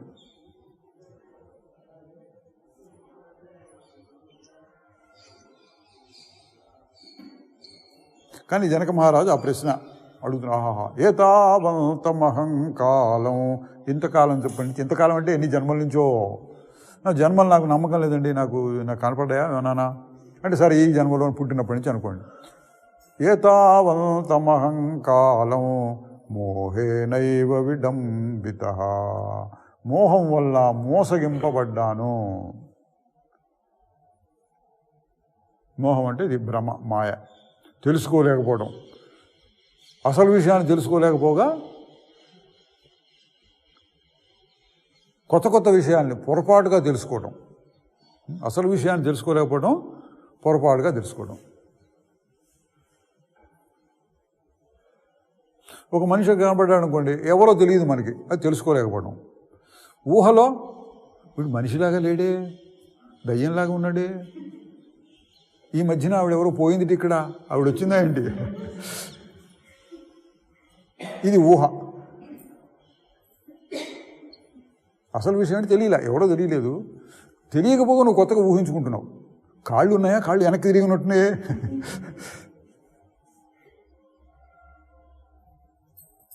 ఇదండి ఆత్మ విషయం. అసలు విషయం నీ సహజ స్వరూపం మర్చిపోయి కొత్త కొత్తవి కల్పించుకుంటున్నావు. ఏంటి కొత్త కొత్తవి కల్పించుకోవడం? ఈ శరీరం ఒకటి ఉన్నది, అది నాది, నాది కూడా కదా, నేనే. అది లేకపోతే నాకు బతుకు లేదు. దాని మీద ఆధారపడి బతకాలి. అందుకని దాన్ని చక్కగా పోషించాలి. రోజు తోమాలి, దాన్ని నిగనిగలాడేటట్టు తోమాలి. పైన కోటింగ్స్ వేయరు ఏమన్నా.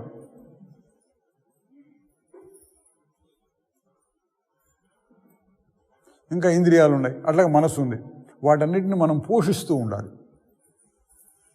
మన జీవితంలో 90 వంతుల కాలం వాటిని పోషించడంలో గడిపి ఒక 10 వంతుల సమయం వాటి నుంచి సుఖాన్ని తీసుకోవడంలో ఉంటుంది. వాటి వల్ల వచ్చే సుఖం కంటే వాటిని పోషించడానికి ఎక్కువ కష్టపడుతుంటాం. ఇప్పుడు ఏం చేయాలి? జనక మహారాజు తెలిస్తే ఏం చేయక్కర్లా. ఏతావంతమహంకాలం మోహేనైవ విడంబిత, ఇంతకాలం కూడా నేను మోహం వల్ల బాగా మోసగింపబడ్డాను. ఇప్పుడు నాకు తెలిసింది. ఇప్పుడు ఏం చేయాలి? అయితే ఇప్పుడు నేను ఊరకుండటమేనండి. శాంతం, నేను స్వరూపం చెప్పి ఇంకేం చేయాలి? శాంతంగా ఉన్నప్పుడు ఇంకేం చేయక్కర్లేదండి. అదే ఊపులో ఇంకా చెప్తున్నాడు ఆయన, ఉత్సాహం అన్నమాట, ఉల్లాసం అన్నారు కదా. అట్లా ఏదో ఇందులో 25 శ్లోకాలు ఏమున్నాయి 2వ అధ్యాయంలో చెప్తున్నారు. సశరీరమహో విశ్వం పరిత్యజ్య మయాధునా కుతశ్చిత్ కౌశలాదేవ పరమాత్మా విలోక్యతి.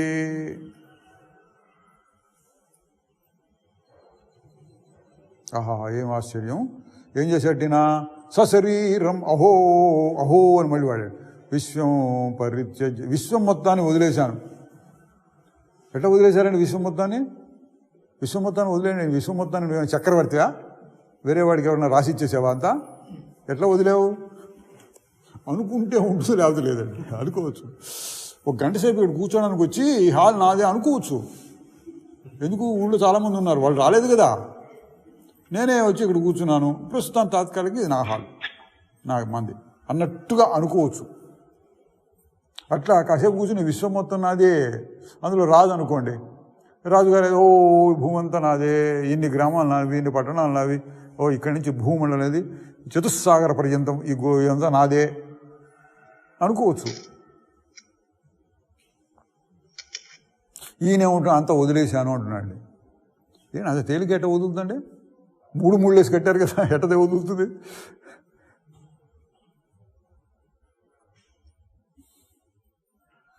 ఎందుకు వదులుతుందంటే ఈయన చెప్తున్నాడు, నేను వదిలేశానంటున్నాడు. ఎందుకంటే నిజంగా లేదు కాబట్టి. అనుకుంటే ఉంటుంది, లేకపోతే పోతుంది. ఇప్పుడు చెప్పాం కదా, ఈ హాల్ నాది అనుకున్నాను అనుకోండి. అనుకుని నేనేం చేస్తాను? మామిడి మండలు కట్టారు కానీ మధ్యలో డొల్లగా ఉంది ఏంటండి అన్నారు అనుకోండి, సరి చేద్దాం అని పోయినాను అనుకోండి. ఇది ఈ హాల్ నాది అనుకోని సాయంత్రం దాకా అదే పని, అక్కడే కట్టారు, ఇక్కడ కట్టలేదే అన్నాడు. అవి కూడా కట్టడం మొదలుపెట్టాం, పని పెట్టుకున్నాం అనమాట. సరే విసుగు వచ్చింది, అప్పుడు ఏమనాలి? పోనిద్దు అన్నాం. పోయింది, అయిపోయింది. అన్నమాట వదలటం అంటే అది. నువ్వు పెట్టుకున్నావు, నువ్వు వదిలించుకోవచ్చు. నాది అనుకుంటే పెట్టుకున్నట్టు, నాది కాదు అంటే వదిలించుకున్నట్టు. నాకు కావాలి అంటే పెట్టుకున్నట్టు, నాకు అక్కర్లేదు అంటే వదిలించుకున్నట్టు. 3 ఇత్తులతో పెళ్లి చేసేట ఒకడు, తెలుసా మీకు? 3 ఇత్తులు. ఇత్తు అంటే గింజ అని అర్థం ఉంది కూడా ఉన్నాడు, విత్తుని ఇత్తు అంటుంటారు. వాడేంటి పోనిత్తు, కానిత్తు, చాలెత్తు అంట.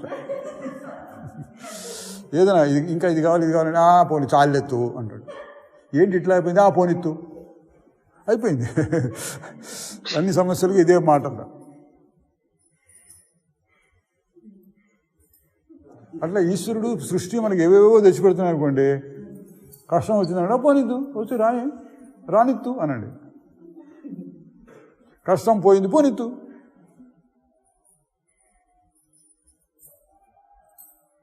కష్టం వచ్చినప్పుడు ఆ కష్టాన్ని తీసేసుకోవడం కంటే అనుభవించడమే తేలిగ్గా ఉంది.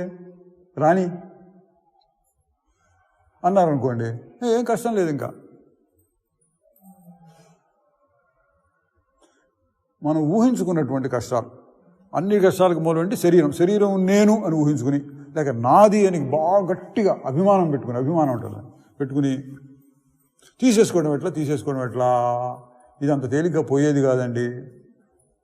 అంటే మన బంధాలు ఉంటాయి కదా, ఎన్ని బంధాలు, ఈ బంధం ఇది ఉంది, అది ఉంది, పోయేది కాదు, తీసేసుకునేది కాదు. ఏం చేస్తే పోతుంది? ఆ వెంకటేశ్వర స్వామి కూడా చాలాసార్లు మొక్కుకున్నాను. ఆయన ఏదో జుట్టు తీసుకుంటాడు కానీ మనకేమి ఇచ్చేటట్టు లేడు. అంత కష్టపడక్కర్లేదు, పోనిద్దు అనండి చాలు. పోనిద్దు, నీకే కష్టం వచ్చింది రాని ఏమైంది అనండి, అయిపోయింది. ఏది వచ్చినా సరే ఎన్నాళ్ళు ఉంటుంది? నిద్రపోయేదాకా ఉంటుంది గ్యారంటీ.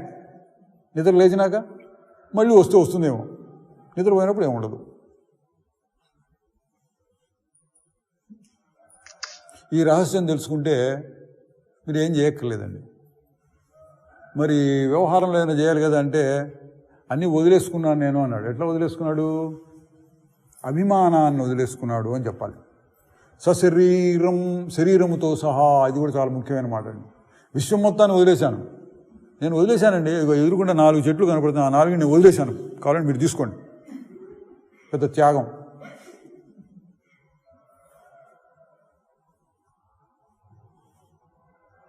అట్లా కాదు, మనకి ఏదో పట్టి పీడిస్తున్నాయో వాటిని కూడా వదిలించుకోగలగాలి. అన్నిటికంటే ముఖ్యమైనది శరీరం అండి. శరీరం నేనా, ఇంకోటి ఏదైనా? ఇందాక చెప్పిన దాంట్లో వచ్చిందని కూడా మళ్ళీ ఒకసారి చూడవచ్చు. ఇందాక చెప్పిన దాంట్లో ఏమొచ్చింది మనకి? ఒక ఉపాయం. నేనంటే ఏంటి అన్నప్పుడు అప్పుడున్నాను, పొద్దునున్నా, ఇప్పుడున్నా, సుఖంలో ఉన్నాను, దుఃఖంలో ఉన్నాను, మారకుండా ఉన్నాను అన్న మాటలోనే శరీరం నేను కాదని అర్థం వచ్చేసింది. ఎందుకు? శరీరం మారిపోతుందిగా. 5 ఏళ్ళు ఉన్నప్పుడు ఉన్న శరీరము, 10 ఏళ్ళప్పుడు ఉన్న శరీరము, 20 ఏళ్ళు ఉన్నప్పుడు ఉన్న శరీరం ఒకటి కాదుగా.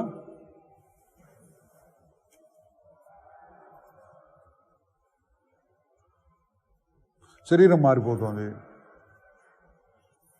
మరి దాని మీద అభిమానం ఎందుకు?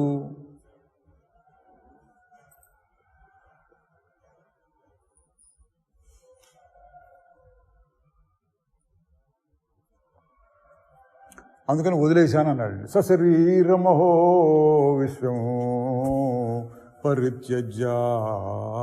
వదిలేసుకున్నాను. ఎట్లా వదిలేసుకున్నావయ్యా అంటే, ఎట్లా వదిలేసుకున్నాడంటే అంటే చెప్పడం కష్టం. మళ్ళీ ఎందుకు అట్లా అనిపించిందండి, అబ్బా చెప్పని అనిపించింది, హాయిగా ఉంది. ఎందుకు అనిపించిందండి? ఎందుకు అనిపించింది? దానికి నేనేం పేరు పెట్టాడు? కౌశల్యము అని పేరు పెట్టాడండి. కౌశల్యము అంటే నేర్పరితనం, నైపుణ్యం. కుతశ్చిత్ కౌశలాదేవ, ఎక్కడి నుంచో ఒక నేర్పరితనం వచ్చింది. కానీ దీన్ని వదులుకోవడానికి కావాల్సిన నేర్పరితనం కావాలన్నాడండి. శరీరము ప్లస్ అవి ఇవి మనకి ఏవేవి ఉన్నాయో అవన్నీ అనుకోండి. శరీరం మొత్తం మీకు అంత కష్టమైతే ఒక వెంట్రుక అనుకోండి. పోనీ ఒక వెంట్రుకను వదిలించుకోగలరా మీరు? ఇంకా పెంచుకోవాలనుకుంటున్నారా? మన టీవీలో మొదలైన వాటిలో వచ్చే వ్యాపార ప్రకటనలు ఎక్కువ ఉంటాయి. జుట్టును పోషించడం ఎట్లా, ఇంకా ఎక్కువ జుట్టు కావాలి, నిగనిగలాడుతూ ఉండాలి, ఇంత పొడుగు ఉండాలి. ఈ మధ్యన దువ్వెన పెట్టంగానే ఇంత ఊడుతోందండి. దాని మీద మనం అభిమానాన్ని వదిలించుకోవచ్చా?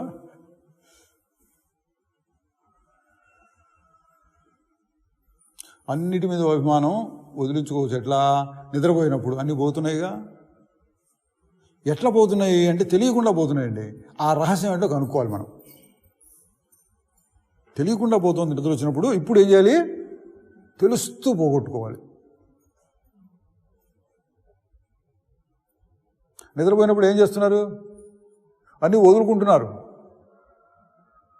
అన్నీ వదులుకుంటేనే కదా నిద్ర వచ్చేది. నిద్ర అంటే ఏంటి? అన్నీ వదులుకున్న స్థితి అనండి. అన్నిటినీ వదులుకున్న స్థితి. శరీరాన్ని కూడా, శరీరం మీద ఉండేటువంటి అభిమానం, అసలు శరీరం ఉన్నది అన్న విషయాన్ని ఆ గుర్తు కూడా లేకుండా, ఏమీ లేదు. ఎట్లా వదులుకున్నాము అంటే అది వదిలించుకోవడానికి వీలైన విషయం కాబట్టి వదిలించుకున్నాం.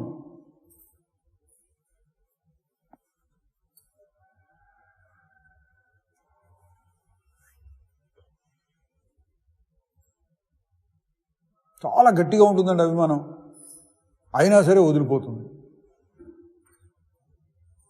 ఎట్లా వదిలించుకున్నావు? సరే తర్వాత చూసుకుందాంలే, నిద్ర వస్తుంది అన్నాం. నేను పనులు అనుకోండి, సరే కాసేపు పడుకుని తర్వాత చూద్దాంలే అన్నారు అనుకోండి. ఎట్లా వదిలించుకుంటున్నావు? ఆ కౌశల్యం వచ్చింది మీ దగ్గర. దానంతరం జరుగుతుంది. మనం నేర్చుకోవాల్సింది ఏంటిది? నాకు అంటటం లేదు. కాసేపు నిద్ర వస్తుంది, కాసేపు మెలకు వస్తుంది, మళ్ళీ నిద్ర వస్తుంది, మళ్ళీ మెలకు వస్తుంది. నేనెవరు? నిద్ర మెలకు వస్తున్నాయి పోతున్నాయి. నేనెవరు? నిద్రతో కలిసినటువంటి వాడినా లేక మెలకువతో కలిసినటువంటి వాడినా? అంటే అది పోతుంది, ఇది పోతుంది. అంటే ఏం చెప్పాలి? రెండూ నాకు లేవు. అది గుర్తించాల్సింది. రెండూ నాకు లేవు. నిద్రలో మాత్రమే సుఖమున్నది అంటే అదొక రకం. మొదలు పెట్టేటప్పుడు అట్లా చెప్తాం. మొదలు పెట్టేటప్పుడు నిద్ర నుంచి తీసుకుని అలా డెవలప్ చేస్తారు సబ్జెక్టు. మరి మెలకువలో ఏంటి అంటే నిద్ర అనేది వస్తోంది పోతోంది, మెలకువ అనేది కూడా వస్తోంది పోతోంది. నీకు ఏది అంటింది? ఏది అంటిందంటే ఏం చెప్పాలండి? ఏది అంటటల్లా కాసేపు అది ఉంది, కాసేపు ఇది ఉంది, కాసేపు అది ఉంది, కాసేపు ఇది ఉంది. మరి నువ్వెవరు? ఈ రెండు స్థితులు లేనటువంటి వాడు నువ్వు. రెండు స్థితులు లేనటువంటి వాడు ఎట్లా ఉంటాడు? ఊరకుండా అంతే, ఏని పట్టించుకోకుండా కాసేపు, దేన్ని పట్టించుకోకుండా అట్లా కాసేపు ఉంటే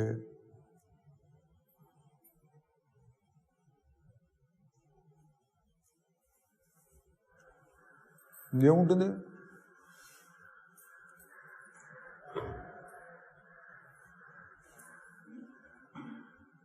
ఇదండి సశరీరమహో విశ్వం కుతశ్చిత్ కౌశలాదేవ. ఎక్కడి నుంచో వచ్చినటువంటి ఒక కౌశల్యం, నేర్పరితనాన్ని ఉపయోగించి ఎట్లా వేరు చేయాలో నేను నేర్చుకున్నానండి.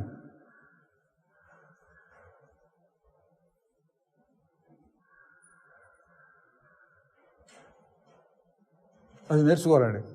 అన్నిటి మీద అభిమానం ఉంది. విశ్వం మొత్తం మీద, మన శరీరముతో సహా అక్కడ మొదలుపెట్టాడు. విశ్వం మొత్తం అది వదిలేశాను, ఇది వదిలేశాను, ఇది వదిలేశాను. చినిగిపోయిన బట్టలన్నీ నేను వదిలేస్తుంటానండి. ఆ వదలటం కాదు, విశ్వం మొత్తాన్ని వదిలేనన్నాడు. అంటే మనస్సులో ఉంటుంది. అది మనస్సులో ఉన్నటువంటి దాన్ని వదులుకొని ఎంత టైం కావాలి, ఎంత సమయం కావాలి, ఎంత శక్తి కావాలి?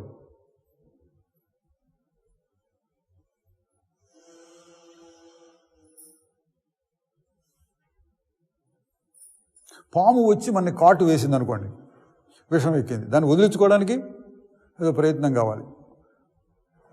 మందులో మంత్రాలు మాకులు ఏవో కావాలి, ప్రయత్నం కావాలి. నిద్దట్లో పాము గడిచినట్టు కల వచ్చింది అనుకోండి, అమ్మో అమ్మని మెలకు వచ్చింది. అప్పుడు ఏం కావాలి? ఏం చేయక్కర్లా, అది వచ్చింది ఊరికే భ్రమ అని తెలుసుకుంటే చాలు. దానంతా తెలివి వస్తుంది. అటువంటి తెలుగు అనమాట అండి. ఇప్పుడు ప్రపంచంలో ఇది ఉంది, అది ఉంది, అది ఇది కష్టపడుతుంది, నీకేం లేదు, ఎట్లా వదిలించుకోవాలి అని అంటే కౌశల్యం ఏంటి? అసలు నాకు ఉంటే కదా వదిలించుకోవడానికి. నాకు అంటట్లా, మరి అంటినట్టు కనిపిస్తుంది కదా, అంటటం లేదు. ఇది జ్ఞానం. కాదండి అంటున్నాడు. ఏమంటున్నాయి మీరు లిస్ట్ రాసుకోండి. ఈ రోజు నుంచి మొదలుపెట్టి లిస్ట్ రాసుకోండి. లేదా మీకు గుర్తుంటే ఒక ఏడాది క్రితం నుంచి ఇప్పటి వరకు మీకు ఏమేమి అంటినాయి చూస్తే అన్నీ పోయినాయి. ఎన్నో అంటున్నాయి, ఎన్నో పోయినాయి, వస్తున్నాయి, పోతున్నాయి. గాఢ నిద్ర లాంటి స్థితి, ఊరకుండడం, అది మటుకు సమానంగా ఉండేది ఎప్పుడు చూసినా.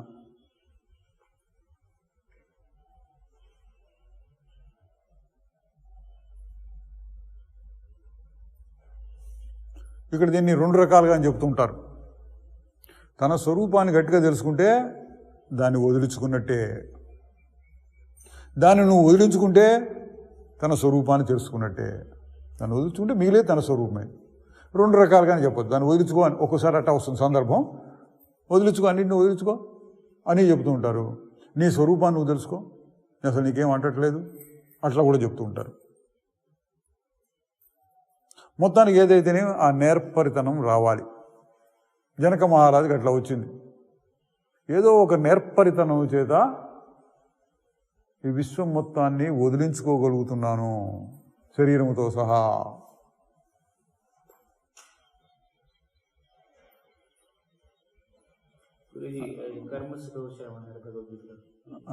కర్మసు కౌశలం,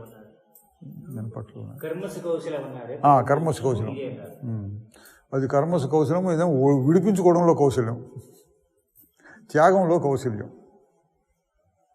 అక్కడ కూడా దాదాపుగా అదే అర్థం వస్తుంది కూడా. అయితే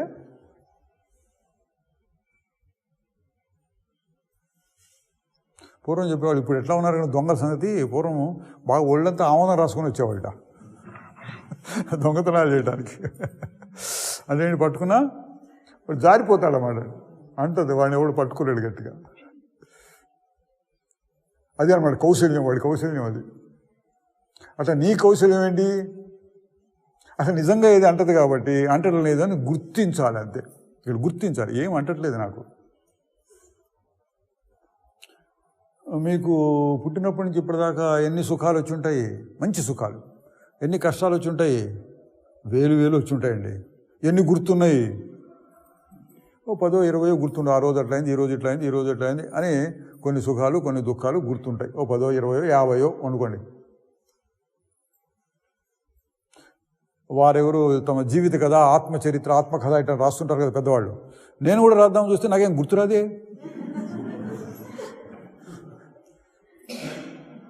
ఏమైపోయినాయి అన్నీ? చాలా వరకు కొట్టుకుపోతాయండి. వాళ్ళందరూ అయిపోతున్నాయి. ఈ రహస్యం తెలుసుకుంటే చాలు. వాళ్ళందరూ అయిపోతున్నాయి. నేనేం చేయాలి ఇంకా?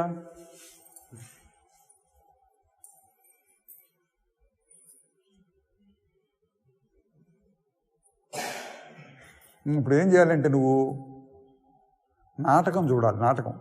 నాటకం జరుగుతుంది, జగన్నాటకం. ఊరికి చూస్తూ ఉండాలి. ఆయన చెప్తున్నాడు, పరమాత్మ విలోక్యతే, పరమాత్మ కనపడుతోంది నాకు ఇప్పుడు అన్నాడండి. ఏం చేస్తున్నావా అన్నింటిని వదిలేసుకొని?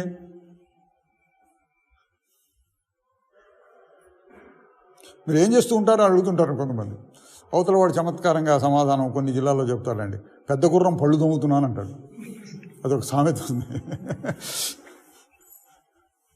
అంటే ఏం పని లేదు, నా ఏదో ఊరికే కూర్చుంటాను అంతే.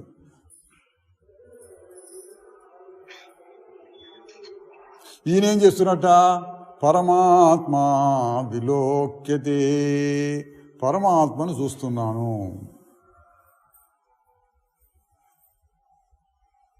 అదే పని నాకు, పరమాత్మను చూస్తూ ఉండటం. పరమాత్మ అంటే ఏంటంటే మళ్ళీ ఇది ఒక పెద్ద తికమక కలుగుతుంది. పరమాత్మ అబ్బో బాబోయ్,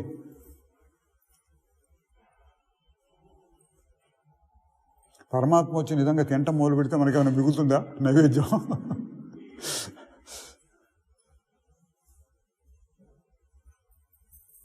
పరమాత్మ విలోకిది. పరమాత్మ చూడటం అంటే ఎట్లా చూస్తున్నాడు? పరమాత్మ అంటే ఏంటండి? రకరకాల అర్థాలు చెప్తారనుకోండి, ఇట్లా ఇట్లా ఇట్లా ఇట్లా ఇట్లా అని. ఈ సందర్భానికి సరిపోయే అర్థం ఏంటంటే మారకుండా ఉండేటటువంటిది సత్ అన్నారు. సత్ పదార్థము, సత్ చిత్ ఆనందం అంటుంటారు. అందులో ఒకటి పెట్టుకున్న సత్, మారకుండా ఉండేటటువంటిది పరమాత్మ. నువ్వు ఇందాక చెప్పుకున్నావు, నువ్వు మారుతున్నావు మారట్లేదా? పై పరిస్థితులు మారుతున్నాయి. ఇందాక 5 ఏళ్ళప్పుడు 10 ఏళ్ళప్పుడు 15 ఏళ్ళు ఆ పై పరిస్థితులు మారుతున్నాయి, నేను మారట్లేదు. నిద్దట్లో ఉన్న స్వరూపం ఎన్ని సంవత్సరాలు గడిచినా, ఎప్పుడు నిద్రపోయినా అదే ఉంటుంది, మారటం లేదు. అది నా యొక్క అసలు స్వరూపము అని తెలిస్తే ఇక పరమాత్మ అంటే ఏం చెప్పాలి? నేను ఇంత చిన్న మారని స్వరూపం, ఆయన పెద్ద మారని స్వరూపం అంటారా? మారని స్వరూపంలో తేడాలు ఏమిటి? అందుకని చెప్పాడు అంతా పరమాత్మ అంటే ఇది అర్థం. అంతా పరమాత్మ స్వరూపం. సర్వం కల్విదం బ్రహ్మ వాసుదేవ సర్వమిది. బ్రహ్మముక్కటి బ్రహ్మముక్కటి. ఏంటవని? అంతటా ఉన్న స్వరూపం. ఎడ తెలిసింది దీనికి? తన స్వరూపాన్ని వెతుక్కుంటూ పోతే.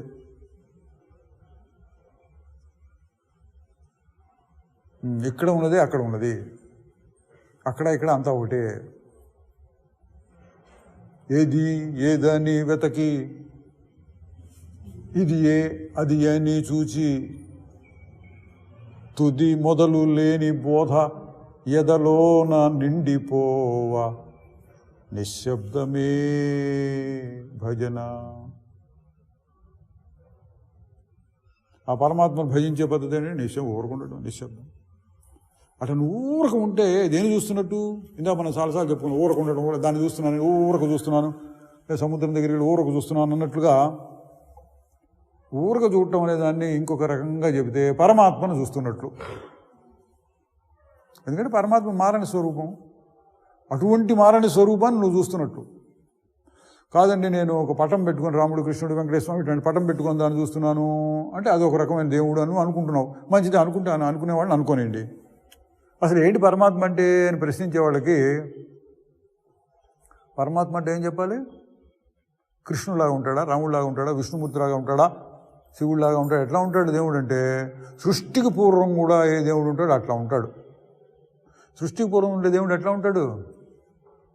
ఏమో ఏమో ఇట్లా అట్లా అని చెప్పడానికి వీల్లేదు. ఆయనకి ఆకారం అవసరం లేదు. సృష్టి అప్పుడు ఏం లేదు కదా, ఊరుకుండేవాడికి ఆకారం ఎందుకు? ఏదైనా పని చేయాలంటే ప్రపంచంలో ఒక ఆకారం వేసుకొని చేస్తాడు దేవుడు. మనం తపస్సు చేసామనుకోండి, దేవుడు ప్రత్యక్షం అవుతాడు. ఎందుకు? నిరాకార దేవుడు మనం చూడలేం కాబట్టి. ప్రత్యక్షమే ఏం కావాలో కోరుకో అంటాడు. మీరు ఏదో కోరుకున్నారనుకోండి, తర్వాత ఏం జరుగుతుంది? అంతర్ధానము చెందెను. ఇదే మనకు అన్ని కథల్లో ఇచ్చేది ఇదే. ప్రత్యక్షం అవుతాడు, ఏదో వరం ఇస్తాడు, ఇట్లా అంటాడు, అంతర్ధానం చెందెను. ఎక్కడ ప్రత్యక్షమైనాడు? అక్కడే గాల్లో పుట్టుకొస్తాడు, మళ్ళీ గాల్లోనే ఆగిపోతాడు.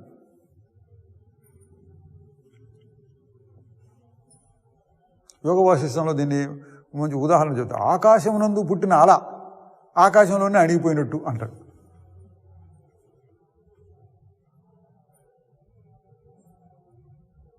నువ్వు అడిగావు కాబట్టి, దేవుడు ఇట్లా ఉండాలి ఇట్లా ఉండాలి అడిగావు కాబట్టి ఆ విధంగా ప్రత్యక్షమే కాసేపు ఉండి మళ్ళీ వెళ్ళిపోతున్నాడు. ఆయన అసలు స్వరూపం ఎట్లా ఉంటుంది? ప్రత్యక్షమైనప్పుడు ఉన్నదా అసలు స్వరూపం? అంతర్ధానం చెందినప్పుడు ఉన్నదా? ఎప్పుడు వేషం వేసుకొని కూర్చుంటాడు నీకోసం. రారా నేను నీకోసం ఉన్నాను, రా కొబ్బరికాయ తీసుకురా అన్నాడు. ఆయనకు అవసరం లేదు. ఎప్పుడైనా పెద్ద తపస్సు చేస్తే అప్పుడు కోరిన విధంగా వస్తాడు, లేకపోతే ఆయన స్వరూపంలో ఆయన ఉంటాడు. అది పరమాత్మ. ఇవి జనక మహారాజు అటువంటి పరమాత్మ పట్టుకున్నట్టండి. ఎట్లా? కుతశ్చిత్ కౌశలా దేవా, ఏదో ఒక నేర్పరతనం చేత ప్రపంచాన్ని వదిలేశాను. అన్నీ వదిలేస్తే ఏం బాగుంటావురా, బాగుపడతావురా నువ్వు? గుడిసెని వదిలేస్తే ఏం బాగుపడతావు అంటే 2 బెడ్రూమ్ హౌస్ కట్టేసి ఇస్తున్నారు గవర్నమెంట్ వాళ్ళు. ఇంకా గుడిసె ఎందుకు? అట్లా నువ్వు ఈ ప్రపంచాన్ని వదులుకొని రెంటికి చెడిన రేవడిలాగా బాధపడుతూ ఉంటావా? అక్కర్లే, పరమాత్మను చూస్తున్నాను అన్నాడు. దీన్ని వదిలేసి పరమాత్మ పట్టుకున్నా. పరమాత్మ అంటే ఏంటి? మారణ స్వరూపం. మారణ స్వరూపాన్ని పట్టుకోవడం అంటే ఏంటి? మళ్ళీ ఊరకుండటమే. ఊరకుంటే నీ స్వరూపము పరమాత్మ స్వరూపం అన్ని స్వరూపాలు ఒకటే. అట్లా ఉన్నట్టండి ఎవరు? జనక మహారాజు. ఇదంతా ఇంత కళ్ళు మూసుకొని రాయి రప్పలాగా అయిపోయినాడా? అట్లా అర్థం చేసుకుంటారు కొంతమంది. ఆయన ఊరకుంటున్నాడు, ఏం చేయట్లే. ఈ మధ్యన కోమాలోకి వెళ్ళిపోయినాడనా జనక మహారాజు. జనక మహారాజు కోమాలోకి వెళ్ళాలా? ఏం చేస్తున్నాడు? పెద్ద పెద్ద శ్లోకాలు చెప్తున్నాడు, అహో అహో అనుకుంటూ.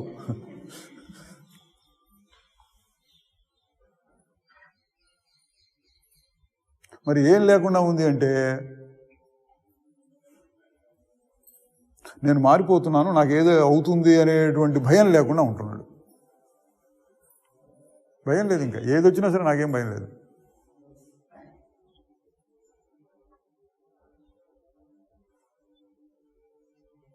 అట్లా ఊరకుంటే పరమాత్మ స్వరూపాన్ని చూసినట్టండి. మరి ఇవన్నీ ప్రపంచం అంతా కనపడుతుంది కదండి. అంటే తెర మీద బొమ్మలు కనపడ్డట్టు కనపడుతున్నాయి. కనపట్లా బొమ్మలు తెర మీద. నేనేం చేస్తున్నాను? బొమ్మలు చూస్తున్నానండి. బొమ్మలు బాగున్నాయా? కొన్ని బొమ్మలు బాగుంటున్నాయి, కొన్ని బాగుండట్లేదండి. ఏం బొమ్మ బాగుంది మీకు? హీరో బొమ్మ బాగుందా? హీరోయిన్ బొమ్మ బాగుందా? విలన్ బొమ్మ బాగుందా? జనక మహారాజు ఏది బాగుందని తెర బాగుంది. ఉత్త తెర, ఏదొచ్చినా తెర మీదేగా అనుకుంటున్నాడు అనుకోండి. ఇక మంచి చెడు లేదు, వికారం లేదు. ఈ సినిమా బాగుంది, బాగుంటే నాకేమైంది? వాళ్ళకి డబ్బులు వస్తాయి, 10 మంది ఎక్కువ చూస్తే. ఈ సినిమా బాగలేదు, పోయి తెరకేం బాగలేదుగా. అట్లా తెరను చూస్తూ ఉన్నారు అనుకోండి మీరు. పరమాత్మ చూడటం అంటే అది తెరను చూస్తున్నట్లుగా. పై వచ్చేటువంటి బొమ్మల్ని ఈ బొమ్మలే కదా అన్న జ్ఞానం గట్టిగా లోపల పెట్టుకుని,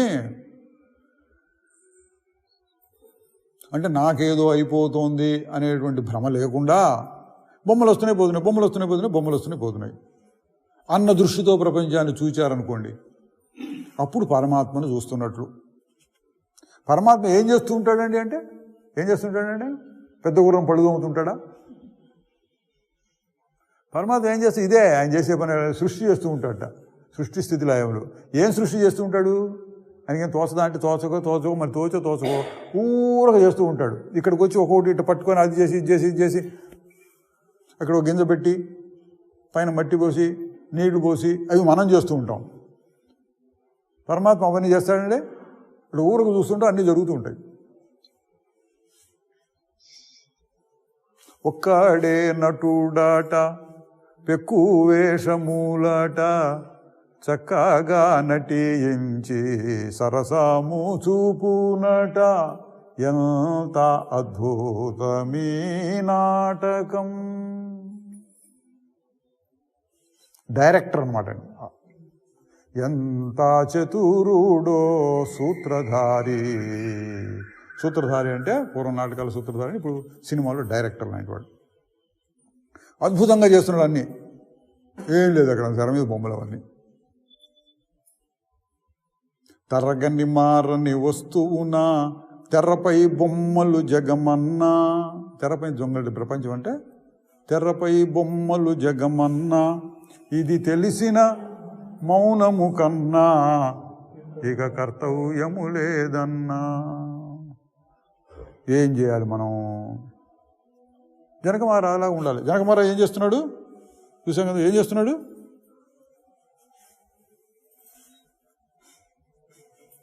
పరమాత్మ చూస్తున్నాడు. అది ఏం పని లేదు అనుకోకండి, నాకు చాలా పని ఉంది. ఏంటి పని?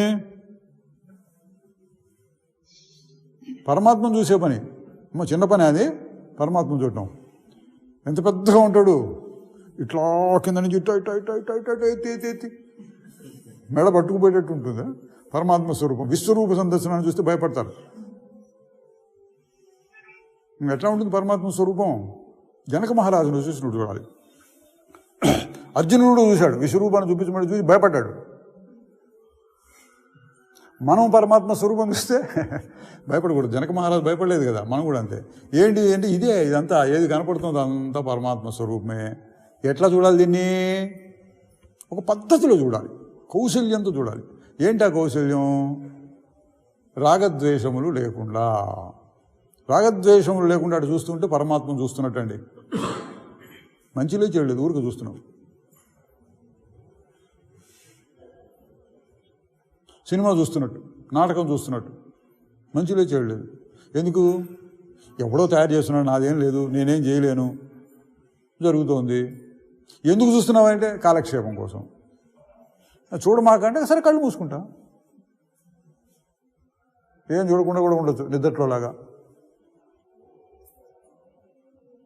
కాదు కనపడుతోంది, నాకేం నష్టం లేదు, ఆ దృష్టితో చూస్తున్నట్టండి ఈయన. అహో అంటున్నాడు, దానికి కూడా ఆశ్చర్యంగా ఉంది.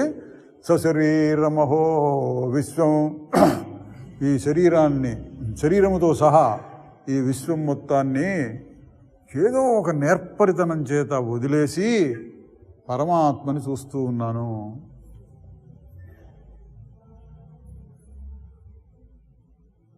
ఆయన పరమాత్మను చూస్తుంటే మనకేమైనా కొంచెం ఈర్ష్య ఉందా?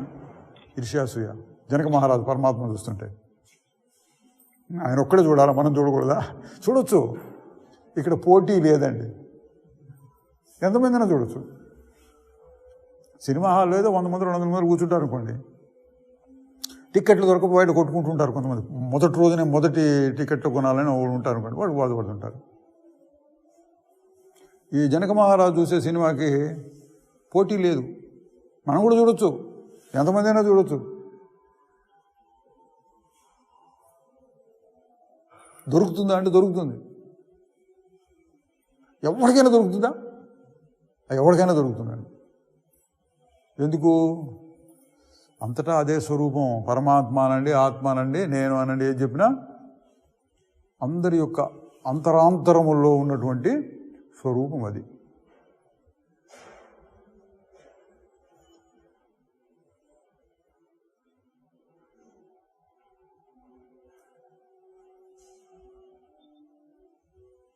అంతరాంతరాల్లో మనం ఒక బావి తవ్వుకుంటూ పోయినాం, బావి తవ్వితే నీళ్లు పడ్డాయి, పక్కవాడి బావిలో కూడా నీళ్లు పడ్డాయి. ఏమన్నా ఈర్ష్యపడక్కల మనం, అవే నీళ్లు ఇక్కడ అక్కడ, అంతా అదే ఒకటే పరమాత్మ. ఆ దృష్టితో చూసినప్పుడు పోటీ లేదు, అశాంతి లేదు. అంటే ఇక్కడ సారాంశం, ఏది చూసినా సరే పరమాత్మను చూస్తున్నట్లే. చాలామంది చెప్తాం అన్నింటిలోనూ దేవుడు చూడు అంటారు. ఎట చూస్తారు దేవుడు చూడడం అంటే? అన్నింటిలోనూ దేవుడు చూడమంటే ఏంటంటే, మన సాధనలోనూ అనుభవంలో ఎట్లా చూసుకోవడం, అన్నింటిలోనూ దేవుడు చూడమంటే ఇదే. అన్నింటిలోనూ దేవుడు చూడటం అంటే మనస్సు వికారం లేకుండా, హెచ్చుతగ్గులు లేకుండా, మార్పులు లేకుండా, మంచి చెడు అనకుండా, రాగద్వేషములు లేకుండా అట్లా ఊరకు చూస్తూ ఉంటే అన్నిట్లోనూ పరమాత్మను చూచినట్లు. భగవద్గీతలో ఏం చెప్పాడు దాని గురించి?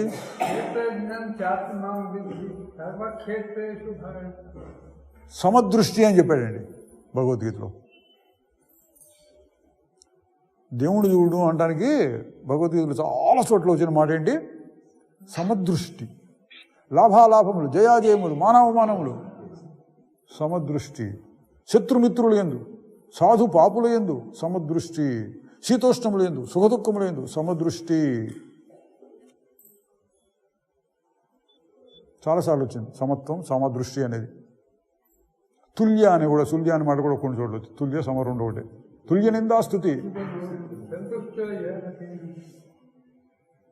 ఎన్ని శ్లోకాలు చెప్పగలరు మీరు సమాన దాని మీద? ఈసారి రాసుకురండి. సమత్వం మీద ఎన్ని శ్లోకాలు చెప్పారు? అదే అండి పరమాత్మను చూడటం అంటే అది. సమంగా చూడాలి. సాధుష్వపి పాపేషు. అట్లా చూస్తే నువ్వు వికారం లేకుండా ఉన్నట్టు, నీ మనస్సు సమదృష్టిలో ఉన్నట్టు. సమదృష్టిలో ఉంటే పరమాత్మను చూస్తున్నట్టు. సమత్వం యోగ ఉచితే అంటే అది. సమత్వం యోగం.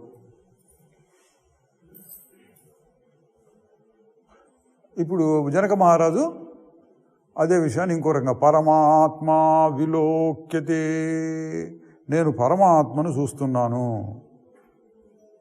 ఎందుకు చూస్తున్నావు? పరమాత్మను ఎందుకు చూడాలి నువ్వు? అంటే నన్ను నేను చూసుకుంటున్నా అన్నట్టు. పరమాత్మ యొక్క స్వరూపం నా స్వరూపం ఒకటే కాబట్టి తెలుసుకుంటూ ఉండటం అది కూడా ఒక స్వభావం కాబట్టి ఊరగా తెలుసుకుంటూ ఉంటాను. చిత్ అన్నారు. చిత్ అంటే చైతన్యం, తెలుసుకోవడం, తెలివి. అది కూడా ఒక స్వభావం మనకి. ఏదో ఒకటి తెలుసుకోకుండా ఉండలేదు. అందుకని ఏం చేయాలి? ఇట్లా తెలుసుకోవాలి. ఎట్లా? సమదృష్టితో తెలుసుకోవాలి.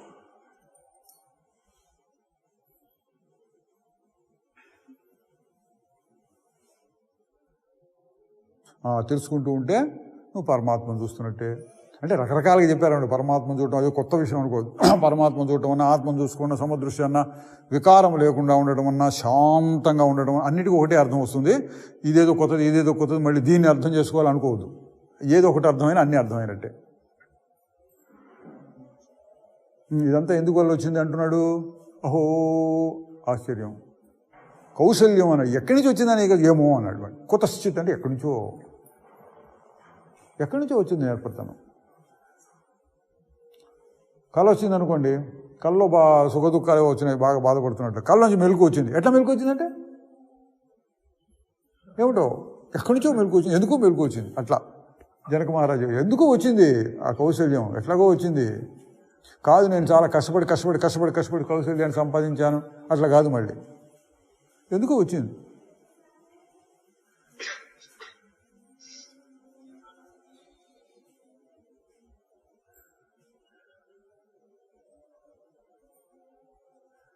కుతశ్చిత్ కౌశలాదేవ పరమాత్మా విలోక్యతే.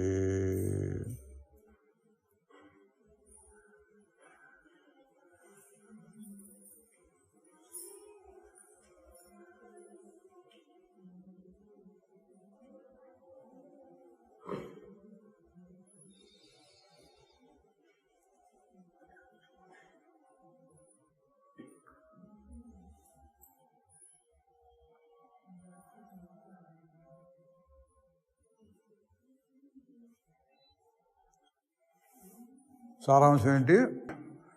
నా స్వరూపం లేక పరమాత్మ స్వరూపం ఏంటో అనక్కర్లేదు. చెప్పడానికి మటుకు ఆ ప్రశ్న అడిగితే ఏంటో అనాల్సి వస్తుంది. అవాంగ్మానస గోచరం అన్నారు. వాక్కుతో చెప్పడానికి వెళ్ళలేదు, మనసుతో ఊహించడానికి వెళ్ళలేదు. అనుభవంలో చూసుకోమంటే ఇంతే, అయిపోయింది, తేలిక.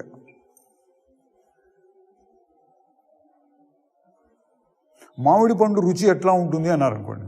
కొత్తగా ఎవరో వచ్చాడు, వాళ్ళ దేశంలో ఉండవు, చలి దేశాలు. అసలు యాపిల్ కాయలు బాగా పండుతాయి కానీ మామిడి పండ్లు పండవు. మన దేశానికి వచ్చాడు, మామిడి పండు చాలా రుచిగా ఉంటుందని చెప్పారు. ఎట్లా ఉంటుందండి అంటే ఎట్లా చెప్తారు మీరు? ఎట్లా వర్ణిస్తారు? ఒక 10 మంది కవులను తీసుకొచ్చి వర్ణించమంటే వర్ణిస్తే ఇట్లా ఉంటుంది అట్లా ఉంటుంది అని పద్యాలు శ్లోకాలు రాసి పడేస్తే ఆ తేలికదంటే ఒక ముక్క ఇచ్చి తినరా అనాలి. మామిడి పండు లేదా ఒక చుక్క రసం నోట్లో నాలుక మీద వేసుకొని చూడు, అయిపోయింది. ఎంత తేలిక! వర్ణించాలంటే అవాంగ్మానస గోచరం, చెప్పలేరు. మామిడి పండు రుచి అండి తెలియని వాడికి మీరు దాన్ని వర్ణించి చెప్పడం చాలా కష్టమే, అసంభవం. మరి ఎట్లా బోధించవచ్చు? అనుభవంలో చూసుకో. అట్లా నీ అనుభవంలో చూడాలంటే పరమాత్మను చూడడం చాలా తేలిక. ఏం చేయాలి? ఊరకుండు.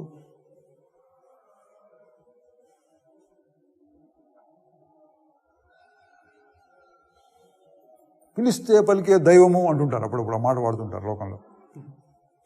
ఏ భక్తుడు ఆ దేవుడే అంటుంటాడు. రాముడు, కృష్ణుడు, వెంకటేశ్వర స్వామి, శివుడు ఇట్లా ఉంటారు, పిలిస్తే పలికే దైవం అంటుంటారు. అది నిజమో అబద్ధమో నాకైతే తెలియదు, వాళ్ళ నమ్మకాలు అనుకోండి. మనకు తెలిసిన విషయం ఏంటంటే ఈ స్వరూపం. కొంతమంది పిలిస్తే వస్తుంది నిద్ర, ఎప్పుడంటే నిద్రపోతుంటారు, బస్సుల్లో నిద్రపోతుంటారు, రైళ్ళు నిద్రపోతుంటారు, ఎక్కడన్నా ఆనుకోవడానికి ఒక స్తంభం లాంటిదో చెట్టు లాంటిదో దొరికితే అట్లా నిలబడి కూడా నిద్రపోతుంటారు. పిలిస్తే నిద్ర వస్తుంది. అట్లా మనం పిలిస్తే పలికే దైవం ఏది? నేనే. ఏం చేయాలి? ఆగి చూడు, ఆగి చూడు.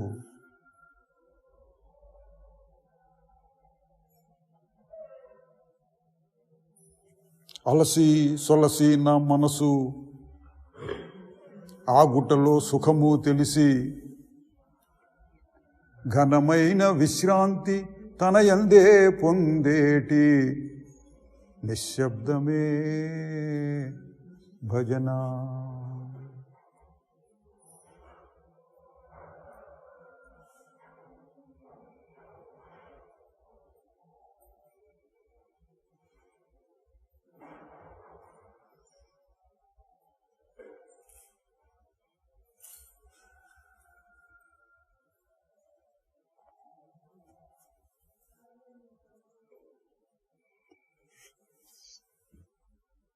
ఓం తత్సత్. చిదానందరూప శివోహం శివోహం.